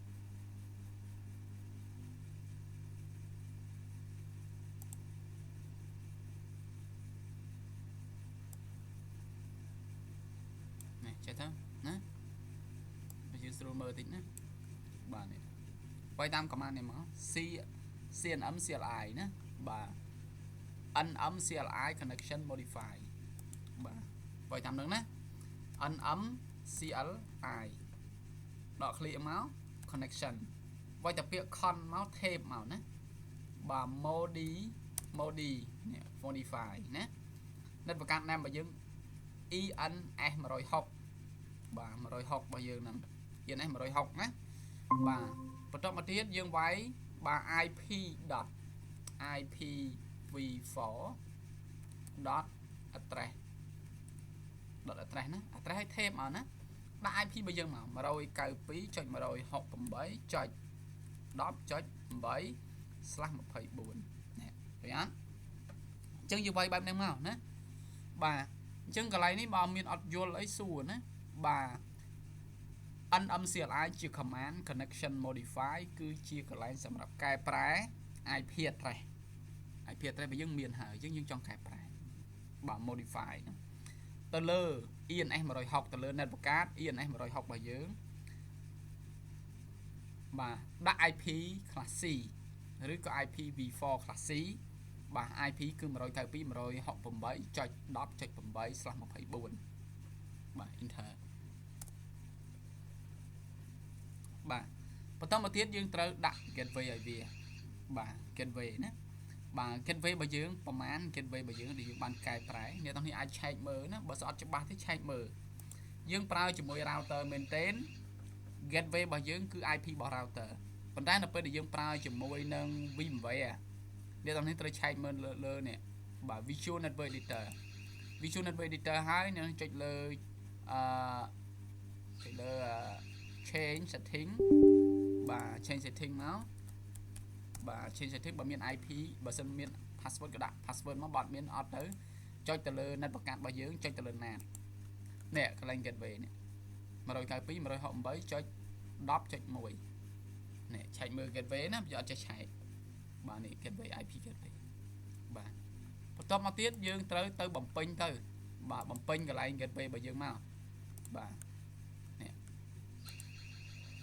អញ្ចឹងដើម្បីដាក់ IP ឲ្យ gateway គឺ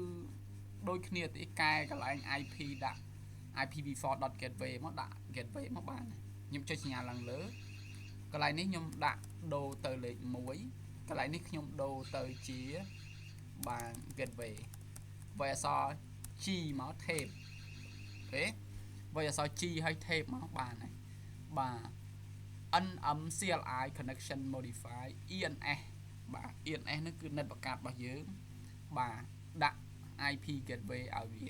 បាទ IP 192.168.10.1 ឆែកបាញ់ខ្ញុំឆែកឲ្យមើលណា enter មកបន្ទាប់ពី enter បានហើយអ្នកនរនេះត្រូវបាទអាចផ្ទៀងផ្ទាត់ក៏បានឬក៏មើលបន្តទៀតក៏បានបាទអញ្ចឹងបន្ទាប់ចំណុចទៀតគឺយើងធ្វើការ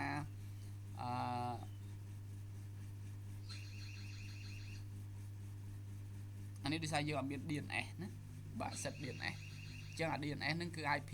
នេះ ក្នុងមេរៀន IP របស់យើងគឺ 10.0.0.1 ហើយសុំទៅចុច10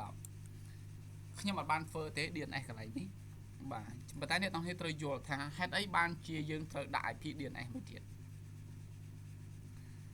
ដើម្បីយល់ពី DNS អ្នកទាំងនេះត្រូវចាំទ្រឹស្ដី2បាទទ្រឹស្ដីទី1 DNS គឺជាបាទ service សម្រាប់បកប្រែពី IP ទៅឈ្មោះពីឈ្មោះទៅ IP ឬ DNS គឺជា service បកប្រែពីឈ្មោះទៅកាន់ IP address វិញបាទអញ្ចឹងត្រូវចាំពីនឹង DNS វាគ្រាន់តែជាអ្នកបកប្រែទេបកប្រែពី IP ទៅឈ្មោះពីឈ្មោះទៅកាន់ IP address បាទអញ្ចឹងដោយសារអីដោយសារពីលើមកនោះយើងបានសិតឈ្មោះយើងទៅជាឈ្មោះហ្នឹងអញ្ចឹងយើងចង់វាយតាមរយៈឈ្មោះអញ្ចឹងអ្នកនរគ្នាត្រូវប្រើ DNS បាទប៉ុន្តែបើសិនជាអ្នកនរគ្នាប្រើ local មិនចាំបាច់ដាក់ឈ្មោះមិនចាំបាច់ដាក់សិតឈ្មោះហ្នឹងទេឲ្យយើងប្រើតាមរយៈ IP ទៅអានេះវាអាស្រ័យលើយើងទាំងអស់គ្នាដែលយើងត្រូវប្រើឬក៏អត់បាទអញ្ចឹងខាងក្រោមមកបន្ទាត់ទៀតនេះខាងក្រោមមកបន្ទាត់នេះបាទខាងក្រោមមកបន្ទាត់នេះខាងលើនេះគឺសិតឲ្យវាបាទឲ្យវាស្គាល់ IP របស់ DNS server ដល់ពេលដែលយើងវាយទៅឲ្យវាទៅបាទ DNS នេះមុនដើម្បី DNS នឹងប្រាប់ថាអ្នកឯងត្រូវទៅកាន់ server ណាដើម្បីអាចបកប្រែបាននេះវាពីកន្លែងហ្នឹងចំណែកខាងក្រោមគឺខ្ញុំដាក់ note ឲ្យហើយនេះអក្សរក្រហមនេះខាងលើណា set DNS search base domain បាទអញ្ចឹងខាងលើគឺតាមរយៈឈ្មោះខាងក្រោមសំដៅតាមរយៈ IP ខាងក្រោមគឺតាមរយៈឈ្មោះអញ្ចឹង search តាមរយៈឈ្មោះនេះបាទអញ្ចឹងបើសិនជាយើងអត់បានធ្វើទេរំលងចោលទៅបាទករណីយើងអត់បានធ្វើណារំលងចោលប៉ុន្តែបើយើងធ្វើ DNS អ្នកต้องបន្តធ្វើតាមនឹងរហូតទៅបាទតែករណីនេះខ្ញុំអត់ទាន់បានធ្វើតាមរយៈឈ្មោះទេខ្ញុំធ្វើតាមរយៈ IP សិនបាទ IP ណាបាទអញ្ចឹងត្រូវចាំណាបាទត្រូវចាំមកណាគាត់ចំណាំទុកខ្លួនឯងណាใน IP កតុយ10ហ្នឹងគឺ DNS server បាទកាលណាយើងសិតបែបនេះមានន័យថាឲ្យវារត់តារ៉ូ server នឹងសិនដើម្បីវាបកប្រែបាទបកប្រែគេអ្នកទាំងនេះគេអត់យល់ឡើងហ្នឹងណាឧទាហរណ៍អ្នកទាំងនេះរាល់ថ្ងៃអ្នកទាំងនេះបើក website ចុចលើ browser Chrome ក៏ដោយ Firefox ក៏ដោយ IE ក៏ដោយបើកមកវាយ google.com វាយ youtube.com វាយ facebook.com អញ្ចឹងអាឈ្មោះ .com មិញហ្នឹងអាឈ្មោះ Facebook ក៏ដោយ Google ក៏ដោយ YouTube ក៏ដោយហ្នឹងអាហ្នឹងជាឈ្មោះជា domain អញ្ចឹងមិនមែនសក់កុំព្យូទ័ររបស់យើងវាស្គាល់ឈ្មោះហ្នឹងទេដោយសារកុំព្យូទ័ររបស់យើងទី1មានអ៊ីនធឺណិតទី2បាទទី2ហ្នឹងគឺបាទវាអា DNS ហ្នឹងគឺវាក្រុមជាមួយគ្នាណាវា root ជាមួយគ្នាថាវា root ជាមួយគ្នាអញ្ចឹងហើយនៅពេលដែលអ្នកទាំងនេះវាយហ្នឹងគឺវាមិនមែនសក់ស្គាល់ទេគឺវាមាន DNS server ជាអ្នកបកប្រែដើម្បី point ថាអូនេះវាយអញ្ចេះនេះអ្នកទាំងនេះវាទៅអញ្ចោវារុញទៅខាងនោះមកវាដើររុញទៅខាងនេះបើវាដើររុញទៅនោះមកវាដើរអញ្ចឹងអាហ្នឹងហើយដែលវាជារឿងពាក់ព័ន្ធគ្នារហូតមកដល់ IP address រហូតមកដល់អ៊ីនធឺណិតបាទរហូតដល់អ៊ីនធឺណិតហើយរហូតមកដល់ server រហូតមកដល់domain name បាទ IP public នេះវាតាក់ទងគ្នាទាំងអស់មកកញ្ចប់ហ្នឹងរហូតបានវាចេញមកបាទ website ដែលធ្វើយើងវាយតាមឈ្មោះស្គាល់ហ្នឹងអញ្ចឹងមុននឹងយើងបានវាយឈ្មោះស្គាល់ហ្នឹងទៀតវាមានរឿងរបស់វាទៀតបាទវាមានរឿងរបស់វាទៀតប៉ុន្តែខ្ញុំអត់ចង់ detail ទេព្រោះ detail ទៅវាវែងឆ្ងាយអារឿងហ្នឹងបាទរឿងហ្នឹងវាវែងឆ្ងាយណាពីក្លោកកលៈវែងឆ្ងាយអញ្ចឹងយើងគ្រាន់តែដឹងពី process វាប៉ុណ្ណឹងទៅបានហើយធ្វើម៉េចបានវាស្គាល់ឈ្មោះធ្វើម៉េចបានវាស្គាល់ IP ទៅបានហើយ IP អត់មានអីពិបាកទេ IP វាគ្រាន់តែជា protocol មួយបាទចំណាំឲ្យ server ហ្នឹងដល់ពេលដែលយើងវាយទៅវានឹង point ទៅកាន់ហ្នឹងហើយព្រោះ default computer វាស្គាល់តាមរយៈ IP វាអត់ស្គាល់តាមរយៈឈ្មោះទេអញ្ចឹងចង់បានឲ្យស្គាល់តាមរយៈឈ្មោះលុះត្រាតែមាន DNS server វាជាអ្នកបកប្រែបាទចង់ស្គាល់តាមរយៈឈ្មោះតើតែដំឡើង DNS server ណាបាទអញ្ចឹង DNS server អាហ្នឹងចាំក្រោយទៀតទៅបាទរៀនអាហ្នឹងឲ្យបានសិនព្រោះ DNS server វាវែងឆ្ងាយ detail DNS server ហ្នឹងទៅមកបែបទៀតឡើយតោះឥឡូវខ្ញុំសូមបន្តទៅទៀតណាបាទបន្តទៅទៀតទៅក្រោមទៅទៀតណាបាទset manual for static បាទអញ្ចឹងកន្លែងនេះគឺយើងអាច set manual ឲ្យវាខាងលើមិញយើង set IP address តាមរយៈ static set IP ជាមួយនឹង gateway ហើយអញ្ចឹងដើម្បីកុំឲ្យវា restart ទៅកុំឲ្យវាដូរទៅកាន់ DHCP វិញអ្នកទាំងនេះត្រូវប្រើ command មួយទៀតគឺ command CLI connection modify network card name IPv4.method manual គឺត្រូវប្រើនេះមួយទៀតបើអត់ប្រើ command នេះទេអ្នកទាំងគ្នាបន្ទាប់ពីយើងset ហើយ restart អ្នកទាំងនេះវានឹងទៅដើមវិញណាបាទវានឹងទៅដើមវិញអញ្ចឹងកុំឲ្យវាទៅដើមអ្នកទាំងនេះត្រូវដាក់ .method ឲ្យវា 160 IP v4 method ណាបាទ method បាទ manual ហ្នឹងគឺពាក្យថា manual គឺដោយដៃបាទកំណត់ដោយដៃគឺពាក្យ manual ឃើញខាងលើឯងគេដាក់ថា set អានអក្សរក្រហមណា set manual for static setting it auto for DHCP server អញ្ចឹងបើសិនជាយើងចង់ដូរទៅ DHCP server វិញគឺកន្លែង manual កន្លែងដាក់ auto វិញណាកែដាក់ auto វាទៅវិញបាទអញ្ចឹងកន្លែងនេះមកបន្ទាត់នេះគឺបាទសម្រាប់បាទធ្វើឲ្យ server របស់យើងខ្លាចជាបាទឬក៏ឲ្យវាស្គាល់ IP static អត់ឲ្យវាដូរទៅ DHCP វិញទេបាទអញ្ចឹងដល់ពេលដែលយើង restart មកបើកមកម្ដងទៀតគឺដឹងតែបាន IP 10.8 រហូតវាអត់អាចដូរទៅ IP ផ្សេងទេដោយសារយើងបិទបាទវាបិទ auto វាបាត់ហើយបាទឲ្យវាស្គាល់តែ static ទេបន្តមកទៀតបន្ទាប់ពីបានហើយយើងទៅ restart បាទ restart តាក់ទងជាមួយនឹង network card របស់យើងដើម្បី restart network card គឺយើងប្រើ NMCLI connection down បាទ down មានន័យថាបាទ stop ហើយបាទ down មក down network card របស់យើងមកឈ្មោះមកដក clear មកដដែលមកដាក់ up វិញមក up មានន័យថា start បាទ down up ណាបាទអញ្ចឹង NMCLI បាទ connection modify down បាទ EN បាទក្បៀសយើងអាចទៅសេតគ្នាបានណាបាទក្បៀសដក clear មួយ NM CLI បាទ connection modify connection app ណាបាទអញ្ចឹង EN 160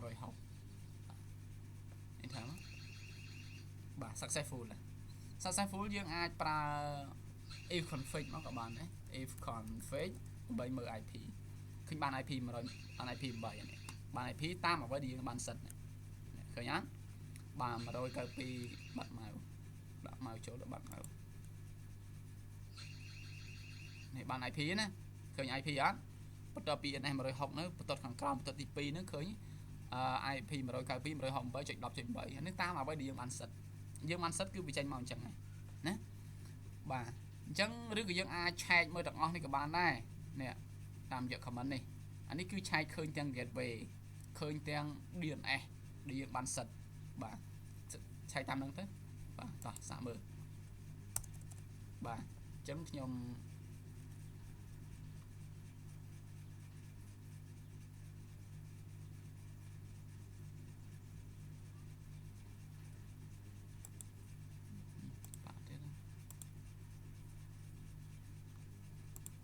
ទាញវាមកក្រោមទាញវាបាន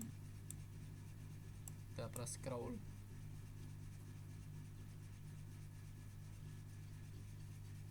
មើលវាអត់មកណាវាអត់តោះអញ្ចឹងយើងសាកមកបាទមកនេះវាអត់ស្រួលទេតោះអញ្ចឹងយើងអាចប្រើនេះមក NM CLI បាទ device ហើយ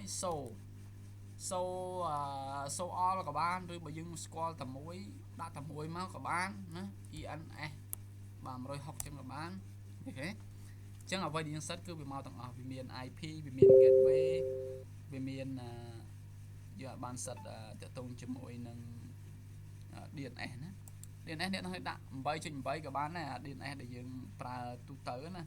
បាទ DNS របស់យើងគឺអា DNS 8.8.8 នោះបាទដាក់ DNS របស់ Google ក៏បានដែរណាបាទអញ្ចឹង IP DNS IP យើងដាក់តែ IP gateway មួយហ្នឹងក៏បានដែរវាស្គាល់ហើយព្រោះ IP gateway នៅពេលដែលយើង search ទៅគឺវា point ទៅកាន់ IP gateway ហើយបាទទៅមួយ gateway ណាឬក៏យើងចង់សិតក៏សិតទៅ សិតដាក់8/8មកបរិស័ទយើងអត់ធ្វើយើងប្រើរបស់ Google បាទអញ្ចឹងកន្លែងហ្នឹងត្រូវយល់ណាបាទឬក៏យើងអាចប្រើ IP address 0ហ្នឹងក៏បានឬក៏ប្រើ ifconfig ក៏បានដូចខ្ញុំប្រើហ្នឹងគឺវាខ្លី ifconfig ប្រើ IP address 0ហ្នឹងក៏បានឃើញដូចគ្នាទេបាទខ្ញុំត្រឡប់ប្រើ ifconfig ហ្នឹងខ្ញុំប្រើ ifconfig ហើយបាទតាក់ទងជាមួយនឹង IPv6 បាទតាក់ទង IPv6 យើងអាច disable ចោលនេះ disable ណាបាទ disable IPv6 បាទ grab b .clear .update .kernel all .args IPv6 .disable ស្មើ1ស្មើលេខ1ណាអញ្ចឹងកន្លែងនេះគឺ disable ប៉ុន្តែបើសិនតែយើងមិនបាច់ធ្វើក៏បានដែរមិនបាច់ខ្វល់ពីវាក៏បានដែរលងវាចោលក៏បានដែរកន្លែងនេះណាបាទលងវាចោលទៅបាទខ្ញុំលងចោលចោះណាបាទអញ្ចឹងនៅកន្លែងនេះគឺខ្ញុំបានអានេះមេរៀនរបស់យើងរៀនរួចហើយណាមេរៀនទី4បាទមេរៀនទី4បាទ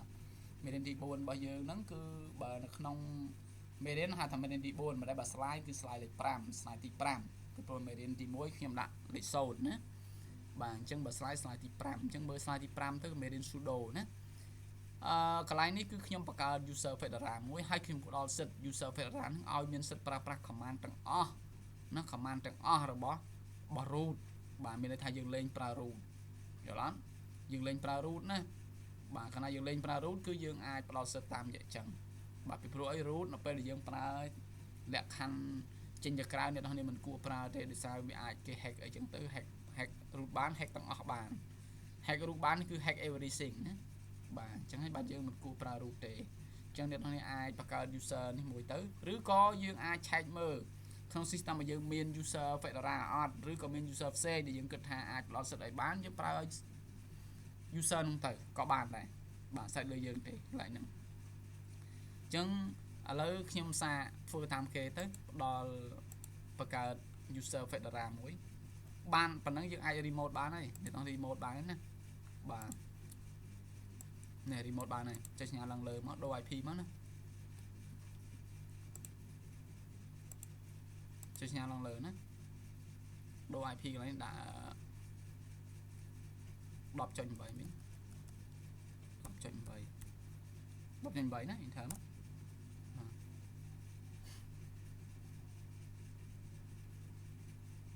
អត់ស្គាល់យេស្គាល់ហើយ password admin add 123ចូលវិញណាបាទយើងប្រើ ifconfig បាទនៅ IP របស់យើងណានេះ IP នេះបាទប្រើតាមនេះស្រួលវាធំវាអាចបរិចបរួមបានអញ្ចឹងវាងាយស្រួលយើងអាច copy paste បានបាទអញ្ចឹងអ្នកទាំងនេះអាចតេស្តទៅបាទឆែកមើលណាថាតើ system របស់យើងមាន user អីគេខ្លះហើយមាន user fedora អត់បាទអញ្ចឹងដើម្បីឆែកអានឹងបានខ្ញុំ clear នេះចោលមួយសិនបីស្លាដើម្បីឆែកអានឹងបានដើម្បីឆែកតើ system របស់យើងមាន user ណាខ្លះមាន user ប្រមាណគឺយើងឆែកនៅក្នុង vi បាទ etc បាទ passwd បាទអញ្ចឹង file passwd គឺជា file សម្រាប់ឆែកមើលណាថាតើ system របស់យើងមាន user ប្រមាណបាទអីគេខ្លះ internal អញ្ចឹងអ្នកនេះអាចឆែកមើលឲ្យតែកន្លែងនេះធំជាងឬស្មើ 1000 ជា user ទាំងអស់បាទជា user ទាំងអស់ណាបាទអញ្ចឹង user ខ្ញុំមានច្រើនណាខ្ញុំបង្កើតទេនេះខ្ញុំមាន user fedora មួយនេះ user fedora ខ្ញុំមានហើយណាបាទតាំងពីដើមដំបូងមកយើងមានហើយ user fedora អញ្ចឹង user fedora ខ្ញុំមានអញ្ចឹងយើងសាកផ្ដល់សិទ្ធិឲ្យ user fedora នេះមានសិទ្ធិប្រើប្រាស់ command root សាកមើលមើលឲ្យមានសិទ្ធិប្រើប្រាស់ root ទាំងអស់អញ្ចឹងបើ root ទាំងអស់បាទទៅពេល root ទាំងអស់អ្នកទាំងគ្នាត្រូវចេញទៅវិញសិនបាទដើម្បីចេញទៅវិញescape shift សញ្ញាចុច2 q ចាក់ចេញទៅវិញណាបាទបន្ទាប់ពីយើងចេញទៅវិញហើយយើងត្រូវតែកែប្រែឬក៏ទៅ config បាទ config ជាមួយនឹងបែបនេះអញ្ចឹង config អ្នកទាំងនេះអាចប្រើប្រាស់ command នោះធម្មតាមក vi sudo នេះទៅបាទ vi sudo បាទ vi sudo នេះក៏បានឬក៏យើងអាចវាយអញ្ចេះក៏បានដែរ vi sudo etc បាទ sudo អញ្ចឹងក៏បានពីរហ្នឹងគឺដូចគ្នាទេឥឡូវខ្ញុំប្រើនេះចោះ enter បាទបន្ទាប់ពីយើងមកដល់កន្លែងនេះអ្នកទាំងគ្នាត្រូវ scroll ទៅទីតាំងនេះមុនដំបូងបើសិនតែយើងចូលមកដំបូងណានេះ ចូលដងនៅលើនេះបាទខ្ញុំដាក់ទូតិចណាលើនេះដល់ពេលអ្នកនរ scroll មកក្រោមអ្នកនរនេះនឹងឃើញ scroll ចង់ config ចង់ដាក់ Fedora all on ទៅ scroll ដល់កន្លែង root scroll ដល់កន្លែង root បាទ scroll ដល់កន្លែង root នេះដល់កន្លែង root នេះបាទតែមកចុចអក្សរ I មួយបាទដាក់ cursor ទៅទីតាំងដែលយើងចង់បាន enter មួយដាក់មក Fedora បាទ all ស្មើបាទ all នេះបែបនេះមកគឺ Fedora ហ្នឹងគឺមានសិទ្ធិប្រើប្រាស់ command ទាំងអស់របស់ root ដែរ escape save សញ្ញាចុច2 x សញ្ញាទានអញ្ចឹងរាល់ការ save file read only បាទឲ្យតែ file ណាក៏ដោយនៅក្នុង etc គឺ file read only អញ្ចឹងដើម្បី force save គឺប្រើសញ្ញាឧទានពីក្រោយ x សញ្ញាឧទាន x មានន័យថា save ហើយចាក់ចេញបាទឬក៏យើងអាចប្រើ wq សញ្ញាឧទានក៏បានមេរៀនរបស់យើងមានហើយក្នុងមេរៀនទី2ណា enter មកបាទណា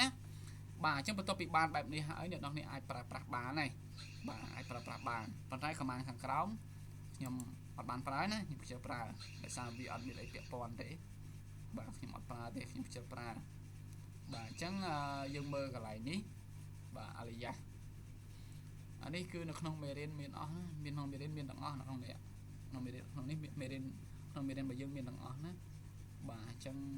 កន្លែងនេះគឺក្នុងមានករណីមួយគឺបិទ user Fedora នេះមិនឲ្យប្រើប្រាស់ shutdown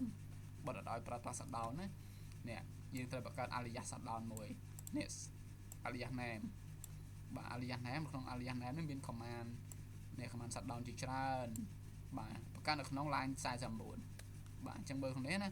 line 49របស់យើងអញ្ចឹង line 49ហ្នឹងសម្រាប់ config ឬក៏ធ្វើ alias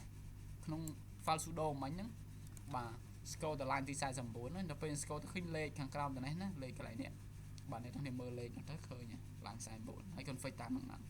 អញ្ចឹងនៅកន្លែងនេះគឺគ្រាន់តែបិទ user Fedora នេះមិនឲ្យប្រើប្រាស់ command shutdown បានតែប៉ុណ្្នឹងទេបាទអត់ឲ្យប្រើប្រាស់ command shutdown ណាបាទអញ្ចឹងអត់ឲ្យប្រើប្រាស់ command shutdown ទេបាទ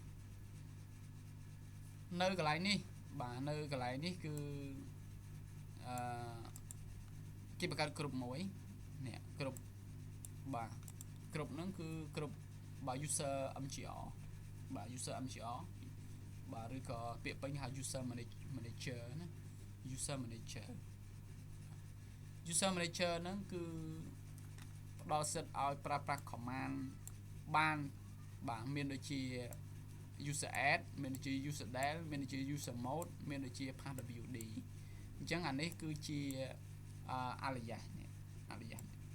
line 51អញ្ចឹងបង្កើតខាងក្រោម line 49មិញបាទអញ្ចឹងបន្ទាប់មកដាក់ alias name មកមានន័យថា user ទាំងអស់ដែលមាន alias name បែបនេះបាទ alias name នឹងផ្ទុក command អីប្រើប្រាស់បានតែ command នោះទេបាទអញ្ចឹងរបៀបធ្វើគឺ add group ហើយនេះបាទ add user to group ទៅបាទ add user red hat ទៅ group នេះ add user red hat ទៅ group ណាបាទអញ្ចឹងនៅក្នុងមេរៀនទាំងអស់ណាមេរៀនរបស់យើងមានទាំងអស់ហើយអញ្ចឹង add user to group ហើយបន្តមកទៀតនេះចាប់ដើមធ្វើ test អញ្ចឹង add user test user នេះ user add អញ្ចឹងយើងប្រើ sudo បាទ sudo ហើយ user បាទ user add អីចឹងទៅអញ្ចឹងកន្លែងនេះកំបាច់នេះកុំមានការបារម្ភអីណាកុំមានការបាទឆ្ងល់អីគឺទីតាំងរបស់ command នៅពេលដែលយើងប្រើ sudo គឺយើងត្រូវប្រើទីតាំង command ពេញអញ្ចឹងទីតាំង command ពេញអ្នកនរគ្នាអាចឆែកបាននៅក្នុង command VAE ដក clear command name អញ្ចឹងកន្លែងនេះគឺសម្រាប់យើងឆែកបាទទីតាំងរបស់ command អញ្ចឹង sudo គឺជា user ធម្មតាអញ្ចឹងដើម្បីប្រើប្រាស់ command របស់ admin បានត្រូវប្រើផាតឲ្យពេញមកណាផាតឲ្យពេញបាទតោះទៅទៀតណាបាទកន្លែងជាការ config ធម្មតាទេបាទមេរៀនរបស់យើងមានហើយកន្លែងនេះមេរៀនមានណាមេរៀនមានហើយខ្ញុំឧទាហរណ៍ឲ្យមើលហើយអញ្ចឹងនៅក្នុងមេរៀនអ្នកទាំងនេះអាចចូលទៅមើលទៅនៅក្នុងវីដេអូថ្មីដែលខ្ញុំបានផុសហ្នឹងក៏មានដែរអញ្ចឹងអាចចូលទៅមើលក្នុងហ្នឹងបាទកន្លែងនេះគឺគ្រាន់តែយើង config តាក់ទងជាមួយនឹង rclock បាទ rclock ហ្នឹងគឺ config ឲ្យវាstore log file ណា store log file កន្លែងណាកន្លែងណី lại ní ọt chăm bạch ấy tế thì tao này lông chào các bạn này nó lông chào cho nè nhưng lông chào cho bà nhom từ khang còng tỉnh á bà anh ấy tôi cho môi nâng SAT để dương cặp bông tè remote nắng dương cặp bông tè remote cứ đa hai trong ở đây cả phơi tiệt tế cô ta còng tiết bà rồi còng tiết á anh ấy open SA cặp tôi bị miền ở hai bây giờ ta làm nó bị miền anh ấy cạn đây ọt miền cạn đây ọt miền ấy dương ta làm với tờ bà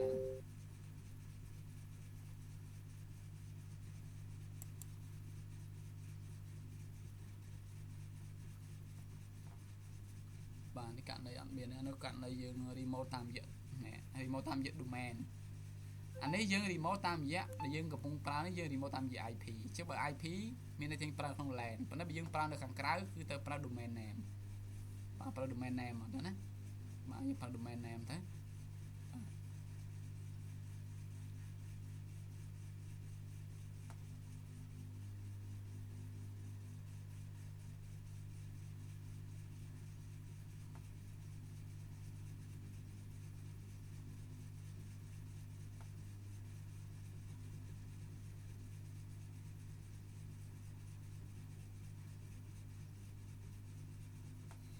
ok ta tới tiền á bà như pra domain name cat edc này mình đây mấy cat edc cat command view trong view ở này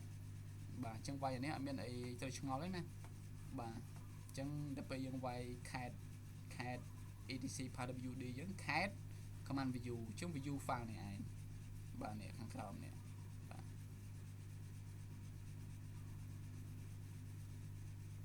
នេះសម្រាប់ដាក់លើ Windows នេះដល់នេះអាចប្រើជាមួយ Windows បានដោយប្រើប្រាស់ putty ណាប្រើប្រាស់ putty មក config មកបាទឬក៏មក remote មកដូចគ្នាឃើញចឹងដូចគ្នាប៉ុន្តែបែបពីមុនយើងកាលដែល Windows 11វាអត់ support direct ចឹងយើងអាចប្រើ putty ប៉ុន្តែឥឡូវ support ហើយខ្ញុំប្រើ direct ទៅណាខ្ញុំអត់បានប្រើកម្មវិធីជំនួយអីទៀតទេបាទនេះ putty ដូចគ្នាចឹងចេញចឹងដូចគ្នាណានេះ putty ដូចគ្នាចឹងចឹងដោយសារវា support ហើយខ្ញុំលេងប្រើទៅណាបាទកន្លែងនេះគឺតាក់ទងជាមួយនឹង install DNS ទេបាញនេះ DNS ដោយសារយើងអត់បានប្រើ DNS ចឹងយើងរំលងចោលទៅកន្លែងនេះណារំលងចោលខ្ញុំរំលងចោលហើយណាខ្ញុំអត់បាន config ទេកន្លែងនេះដោយសារយើងអត់បានធ្វើយើងមកដល់តាក់ទងជាមួយនឹង Apache វិញ install Apache បាទ install Apache កន្លែងនេះគឺដើម្បី install បានអ្នកទាំងនេះត្រូវប្រកាសថា system របស់អ្នកទាំងនេះមាន internet បាទមាន internet អញ្ចឹងដើម្បីដឹងថាមាន internet អត់យើងក៏ប្រើ command ping google.com បាទអញ្ចឹងករណីអត់ដើរណាបាទហេអត់ដើរ ping google.com អត់ដើរទេអញ្ចឹងដាក់ DNS ឲ្យវាមួយសិនដាក់ DNS ឲ្យវាណាអញ្ចឹងដាក់ DNS អ្នកទាំងនេះត្រូវបាទប្រើ command មុននោះ command របស់យើងមុននោះបាទ command មុនរបស់យើង command អីគេ command មុនរបស់យើង command អីcommand កន្លែង IP ស្គាល់កន្លែង IP សិនណាបាទយកអត់ចាំណាបាទស្គាល់កន្លែង IP កន្លែង DNS ដាក់ DNS ឲ្យវាមួយសិនវាដើរអត់បាទនេះ DNS នេះបាទអញ្ចឹងខ្ញុំប្រើ nm CLI connection modify បាទ modify ENS 160 IP v IPv4 dot DNS បាទ IP DNS ណា IPv4 dot DNS បាទ 8.8.8 បាទ error value IPv4 អត់ដក clear ដាក់មួយទៀតមក 8.8.4 បាទអញ្ចឹងអ្នកនឹងអាចឆែកមើល ping សាក់មើលមក ping google.com អត់ដែរthêm in name solution ping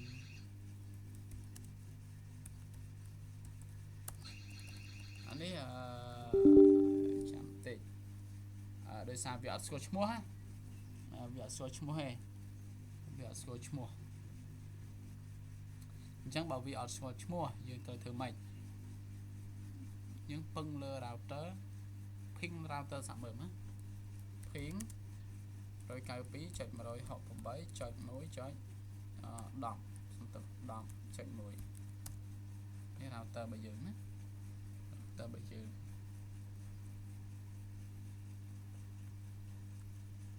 router របស់យើងមានហើយ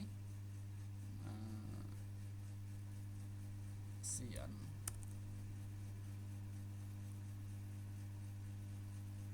សើចតាមរយៈ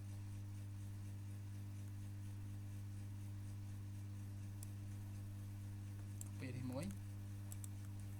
ហា8.8.8.8 error search អានេះវា search តាមរយៈឈ្មោះតនេះវិញអញ្ចឹងកន្លែងហ្នឹងគឺខុសមកពីនេះណាបាទខុសពីកន្លែងនេះ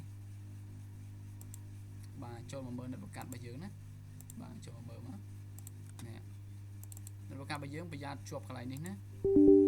នៅប្រកាសហ្នឹងគឺនៅប្រកាសរបស់យើងហ្នឹងគឺនៅប្រកាសសម្រាប់វាតាក់ទងមកអាកុំព្យូទ័ររបស់យើងមែនតើណាជាមួយកុំព្យូទ័ររបស់យើងវាមាន2វាមានអាកុំព្យូទ័រនៅក្នុង V8 ហៅកុំព្យូទ័រលេងកុំព្យូទ័រមែនតើនិងកុំព្យូទ័ររបស់យើងនេះកុំព្យូទ័រ hardware នេះអញ្ចឹងប្រយ័ត្នកន្លែងនេះពីព្រោះយើងដូរ gateway ដាក់លេខ1 default របស់វាគឺលេខ2 gateway របស់ V8 default គឺលេខ2 gateway គឺជា IP របស់ router គឺវាតាមធម្មតាគឺវាលេខ1ប៉ុន្តែដល់ពេលយើងដូរដាក់លេខ1នេះវាមកស្គាល់អាកុំព្យូទ័រយើងមែនតើកុំព្យូទ័រយើងមែនតើគឺ default របស់វាលេខ1អញ្ចឹងដល់ពេលយើងអត់ដូរបាទវាអត់ស្គាល់ទេទៅមកដូរដាក់កន្លែងលេខ2ណាបាទលេខ2អញ្ចឹងអូខេមកអូខេហើយដើរហើយឃើញខ្ញុំ config ដើរហើយណានេះ config ដើរអញ្ចឹងកាលណាដើរបែបនេះអ្នកទាំងនេះអាច install software បានហើយ install software របស់យើងណាបាទ install software របស់យើងបានហើយបាទអញ្ចឹងយើងបើកនេះវិញមក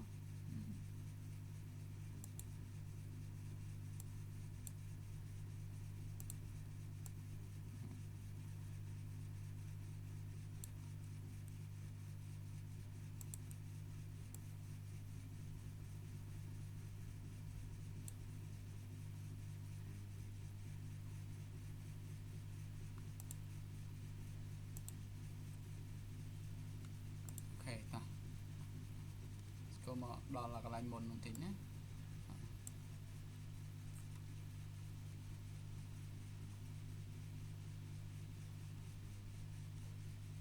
បាច់ជេនេះ install បាច់ install បាច់នេះយើងប្រើតាម command នេះណានេះ command នេះខ្ញុំ copy path បណ្ដោយមកខ្ញុំ copy path ណាបាទអញ្ចឹង DNF បាទ DNF នេះគឺជា command សម្រាប់ដំឡើង software DNF .y install គឺ command សម្រាប់ install software ណាបាទ install software ATTPD បាទសម្រាប់ install ATTPD ហ្នឹងបាទអញ្ចឹងបន្ទាប់ពីយើង install កន្លែងនេះគឺវាចូលដល់បាទ web server ហើយចូលដល់ web server ណា install ATTPD នេះគឺ web server ណា install ហ្នឹងបាទអញ្ចឹងដើម្បី install web server គឺយើងអាច install ATTPD ហ្នឹងបាទចំណាំហ្នឹងឲ្យយកឲ្យគាត់ទុកព្រោះនេះវាសំខាន់សម្រាប់យើងណាបាទវាសំខាន់សម្រាប់យើងបាទនៅក្នុងនេះគឺយើងតម្លើងយើង build អា server របស់យើងនឹងខ្លាយទៅជា web server ហើយណាបាទខ្លាយទៅជា web ហើយ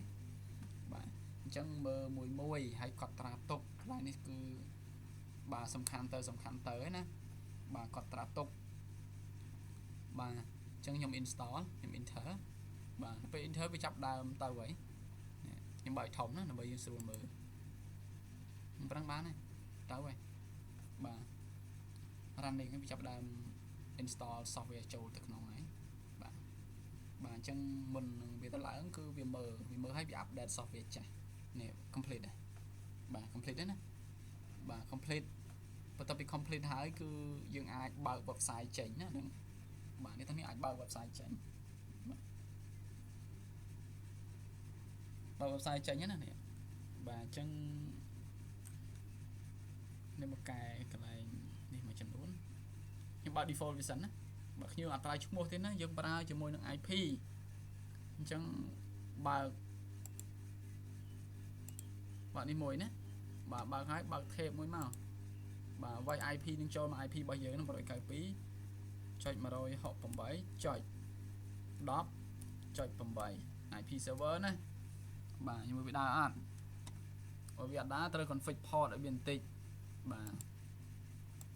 ដើរអត់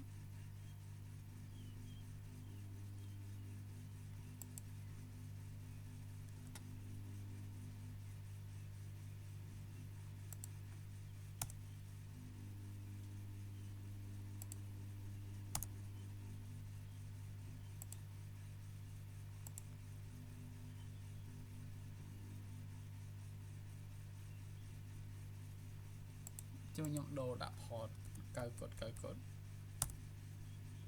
9កុដដើរអញ្ចឹងអត់ដូរទេណាដាក់ port 8 កុដថ្ងៃ 192.168.10.8 អត់ដូរ port ទេណាបាទអញ្ចឹងបន្ទាប់ពីយើងបានប៉ុណ្ណឹងហើយយើងមក config port បន្តិចបាទ config port config តាមមេរៀនមកណា config តាមមេរៀនណាបាទនេះមេរៀនរបស់យើងបាទ config តាមមេរៀនតិចមកនេះទី1គឺមកវាអត់ស្គាល់ file អត់ស្គាល់ file ទេដឹងបាទ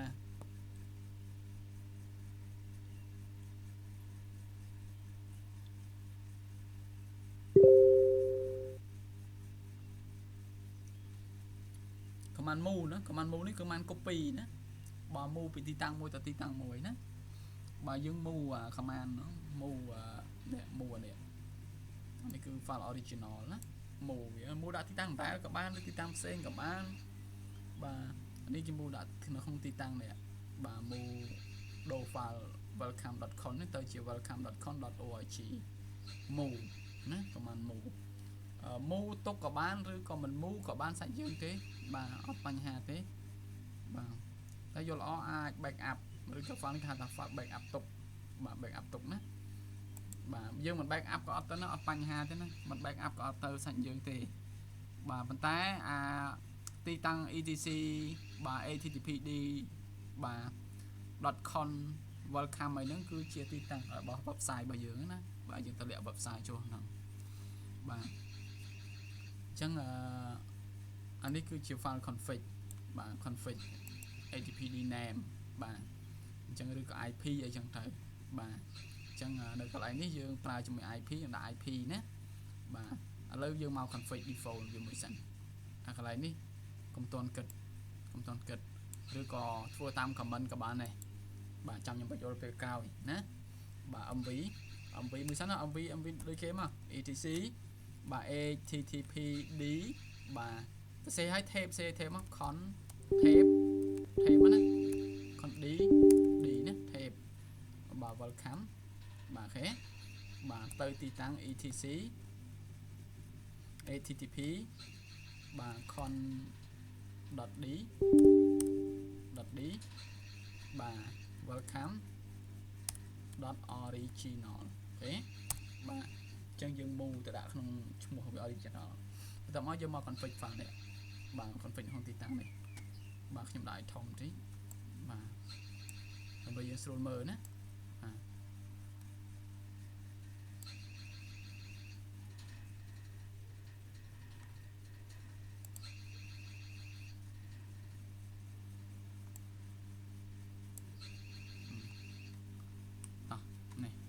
ទីតាំងនេះណាការទីតាំងបាទ vi បាទ etc http បាទ con http បាទនេះ config ហ្នឹង scroll មកដល់ក្រោមបាទយើងដឹងហើយថា http គឺបើយើងទៅឡើង web server ណាបាទយើង scroll មកដល់ scroll ទៅមេរៀនណា line 91នេះ line 91អញ្ចឹងនេះ line 72 ណា scroll ដល់ line 91មកនេះ91អូខេបាទអញ្ចឹងកន្លែង root add local host កន្លែងនេះដាក់អញ្ចឹងក៏បានឬក៏ដាក់ IP របស់យើងក៏បានដែរ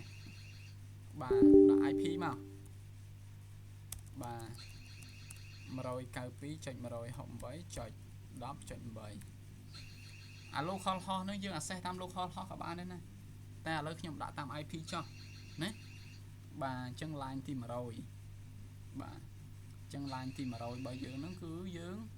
បាទ change បាទ server name របស់យើងទៅបាទ server name កន្លែងនេះគឺខ្ញុំអត់បាននេះទេខ្ញុំដាក់IP ណាខ្ញុំអត់ប្រើឈ្មោះទេខ្ញុំអត់បានប្រើនេះទេខ្ញុំប្រើសំទោសខ្ញុំអត់បានប្រើឈ្មោះណាខ្ញុំប្រើ IP យកណាបាទអញ្ចឹងលុបទ្រង់ជ្រូកចោលកន្លែងដូរដាក់ IP មកបាទដូរដាក់ IP ឥឡូវ 192.168.10.8 បាទអញ្ចឹងយើងប្រើជាមួយនឹង local host របស់វាយើងប្រើជាមួយ IP របស់វាខ្ញុំអត់ប្រើជាមួយឈ្មោះទេដោយសារយើងអត់បាន install បានយល់ទេបន្តមកទៀតនៅក្នុង line ទី149អ្នកទាំងគ្នាត្រូវទៅបើក option មួយឈ្មោះនោះ149ណាបាទ scroll ទៅ line 149មកបាទនេះ149ណាអញ្ចឹងកន្លែងនេះគឺ option បាទ follow បាទអញ្ចឹងលុបអាកន្លែង index នេះចោលបាទ index នេះណាបាទលុបកន្លែង index នេះចោលមកបាទត្រង់នេះអាចលុបអានេះចោលមួយ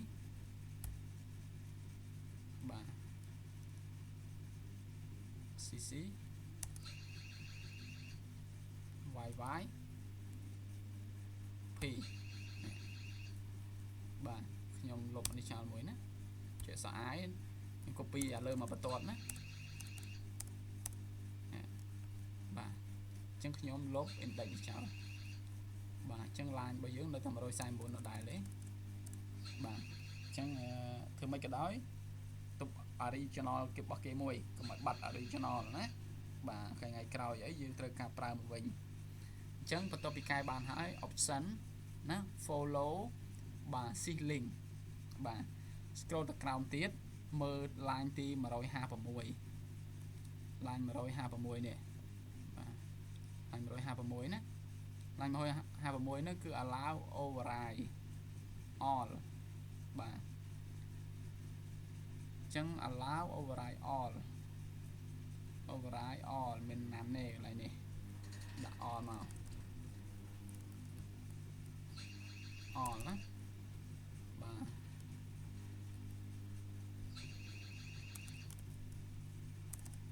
អលសទូចបាទទៅមក line ទី169បាទនេះ line 169គឺយើងកែបាទ directory index បាទ index.php index.cli នេះ index.html បាទ .clear បាទ index.php អានេះឲ្យវាស្គាល់ index page ណាបាទ index.cgi បាទអញ្ចឹងអានេះកន្លែងនេះគឺកែទៅមិនឲ្យវាស្គាល់ index page ពីព្រោះ index page របស់យើងមិន php មិន html អញ្ចឹងបើសិនតែយើងចង់បាន index.abc ដាក់ abc ទៅពីព្រោះអីពេលដែលយើងធ្វើ index page ត្រូវដាក់ឈ្មោះហ្នឹង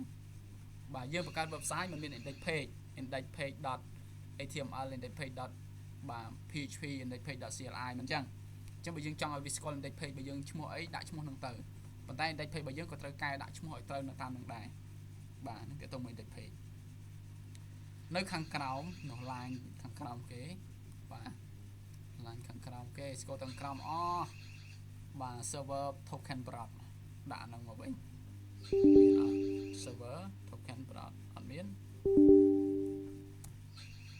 បាទ server បាទ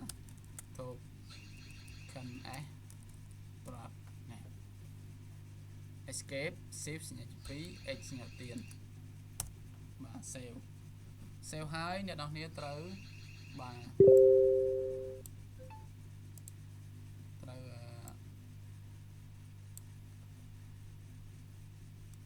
នេះ enable វាណាត្រូវ enable service នេះឲ្យដើរព្រោះ service នេះ default វាដើរទី install ហើយដើរណា enable ណាបាទ enable ដើរ enable ហើយត្រូវ add service នឹងចូលទៅក្នុង firewall ដើម្បី firewall ស្គាល់បើសិនជា firewall ស្គាល់ទេ firewall អត់ឲ្យចូលទេ ព្រោះ firewall ដូចខ្ញុំប្រាប់អញ្ចឹងវាជាអ្នកយាមទ្វារបាទអញ្ចឹងត្រូវ add service ហ្នឹងឲ្យ firewall ស្គាល់ឲ្យ firewall ស្គាល់ហើយត្រូវឲ្យវាស្គាល់ជារៀងរហូតបាទមិនចាំបាច់កាន់កាតមកទេឲ្យវាស្គាល់ជារៀងរហូតគឺ firewall បាទ CMD runtime to permanent អានេះគឺឲ្យវាស្គាល់ជារៀងរហូតបាទអញ្ចឹងបន្ទាប់ពីបានប៉ុណ្ណឹងហើយត្រូវបង្កើត index page មួយសិនបង្កើត index page មួយណាបាទបង្កើត index page មួយមកនេះនៅក្នុងទីតាំងនេះបាទក្នុងទីតាំងនេះណានេះទីតាំងនេះបាទអញ្ចឹងយើងបង្កើត index page មួយឈ្មោះថា hello abc សាកមើលណាបាទឬក៏នេះ copy នេះយកតែម្ដងក៏បានដែរ copy អានេះយកមកបាទសរសេរអានោះសិន vi etc បាទ a នេះ w 3ដងណាបាទ w 3ដង etc សំទោសវ៉ា w 3ដង html អានេះ default កន្លែងវាណាបាទបង្កើតមកគឺ index dot បាទ html អានេះបង្កើតណាបាទ vi ហ្នឹងគឺ vi ហ្នឹងបង្កើត file ណា enter មក enter ឲ្យ pass អានឹងចូលមកនេះ pass script នេះមកដាក់កន្លែងនេះដាក់ឈ្មោះថាបាទ abc មកបាទ abc បាទ escape save សញ្ញាចុច 2x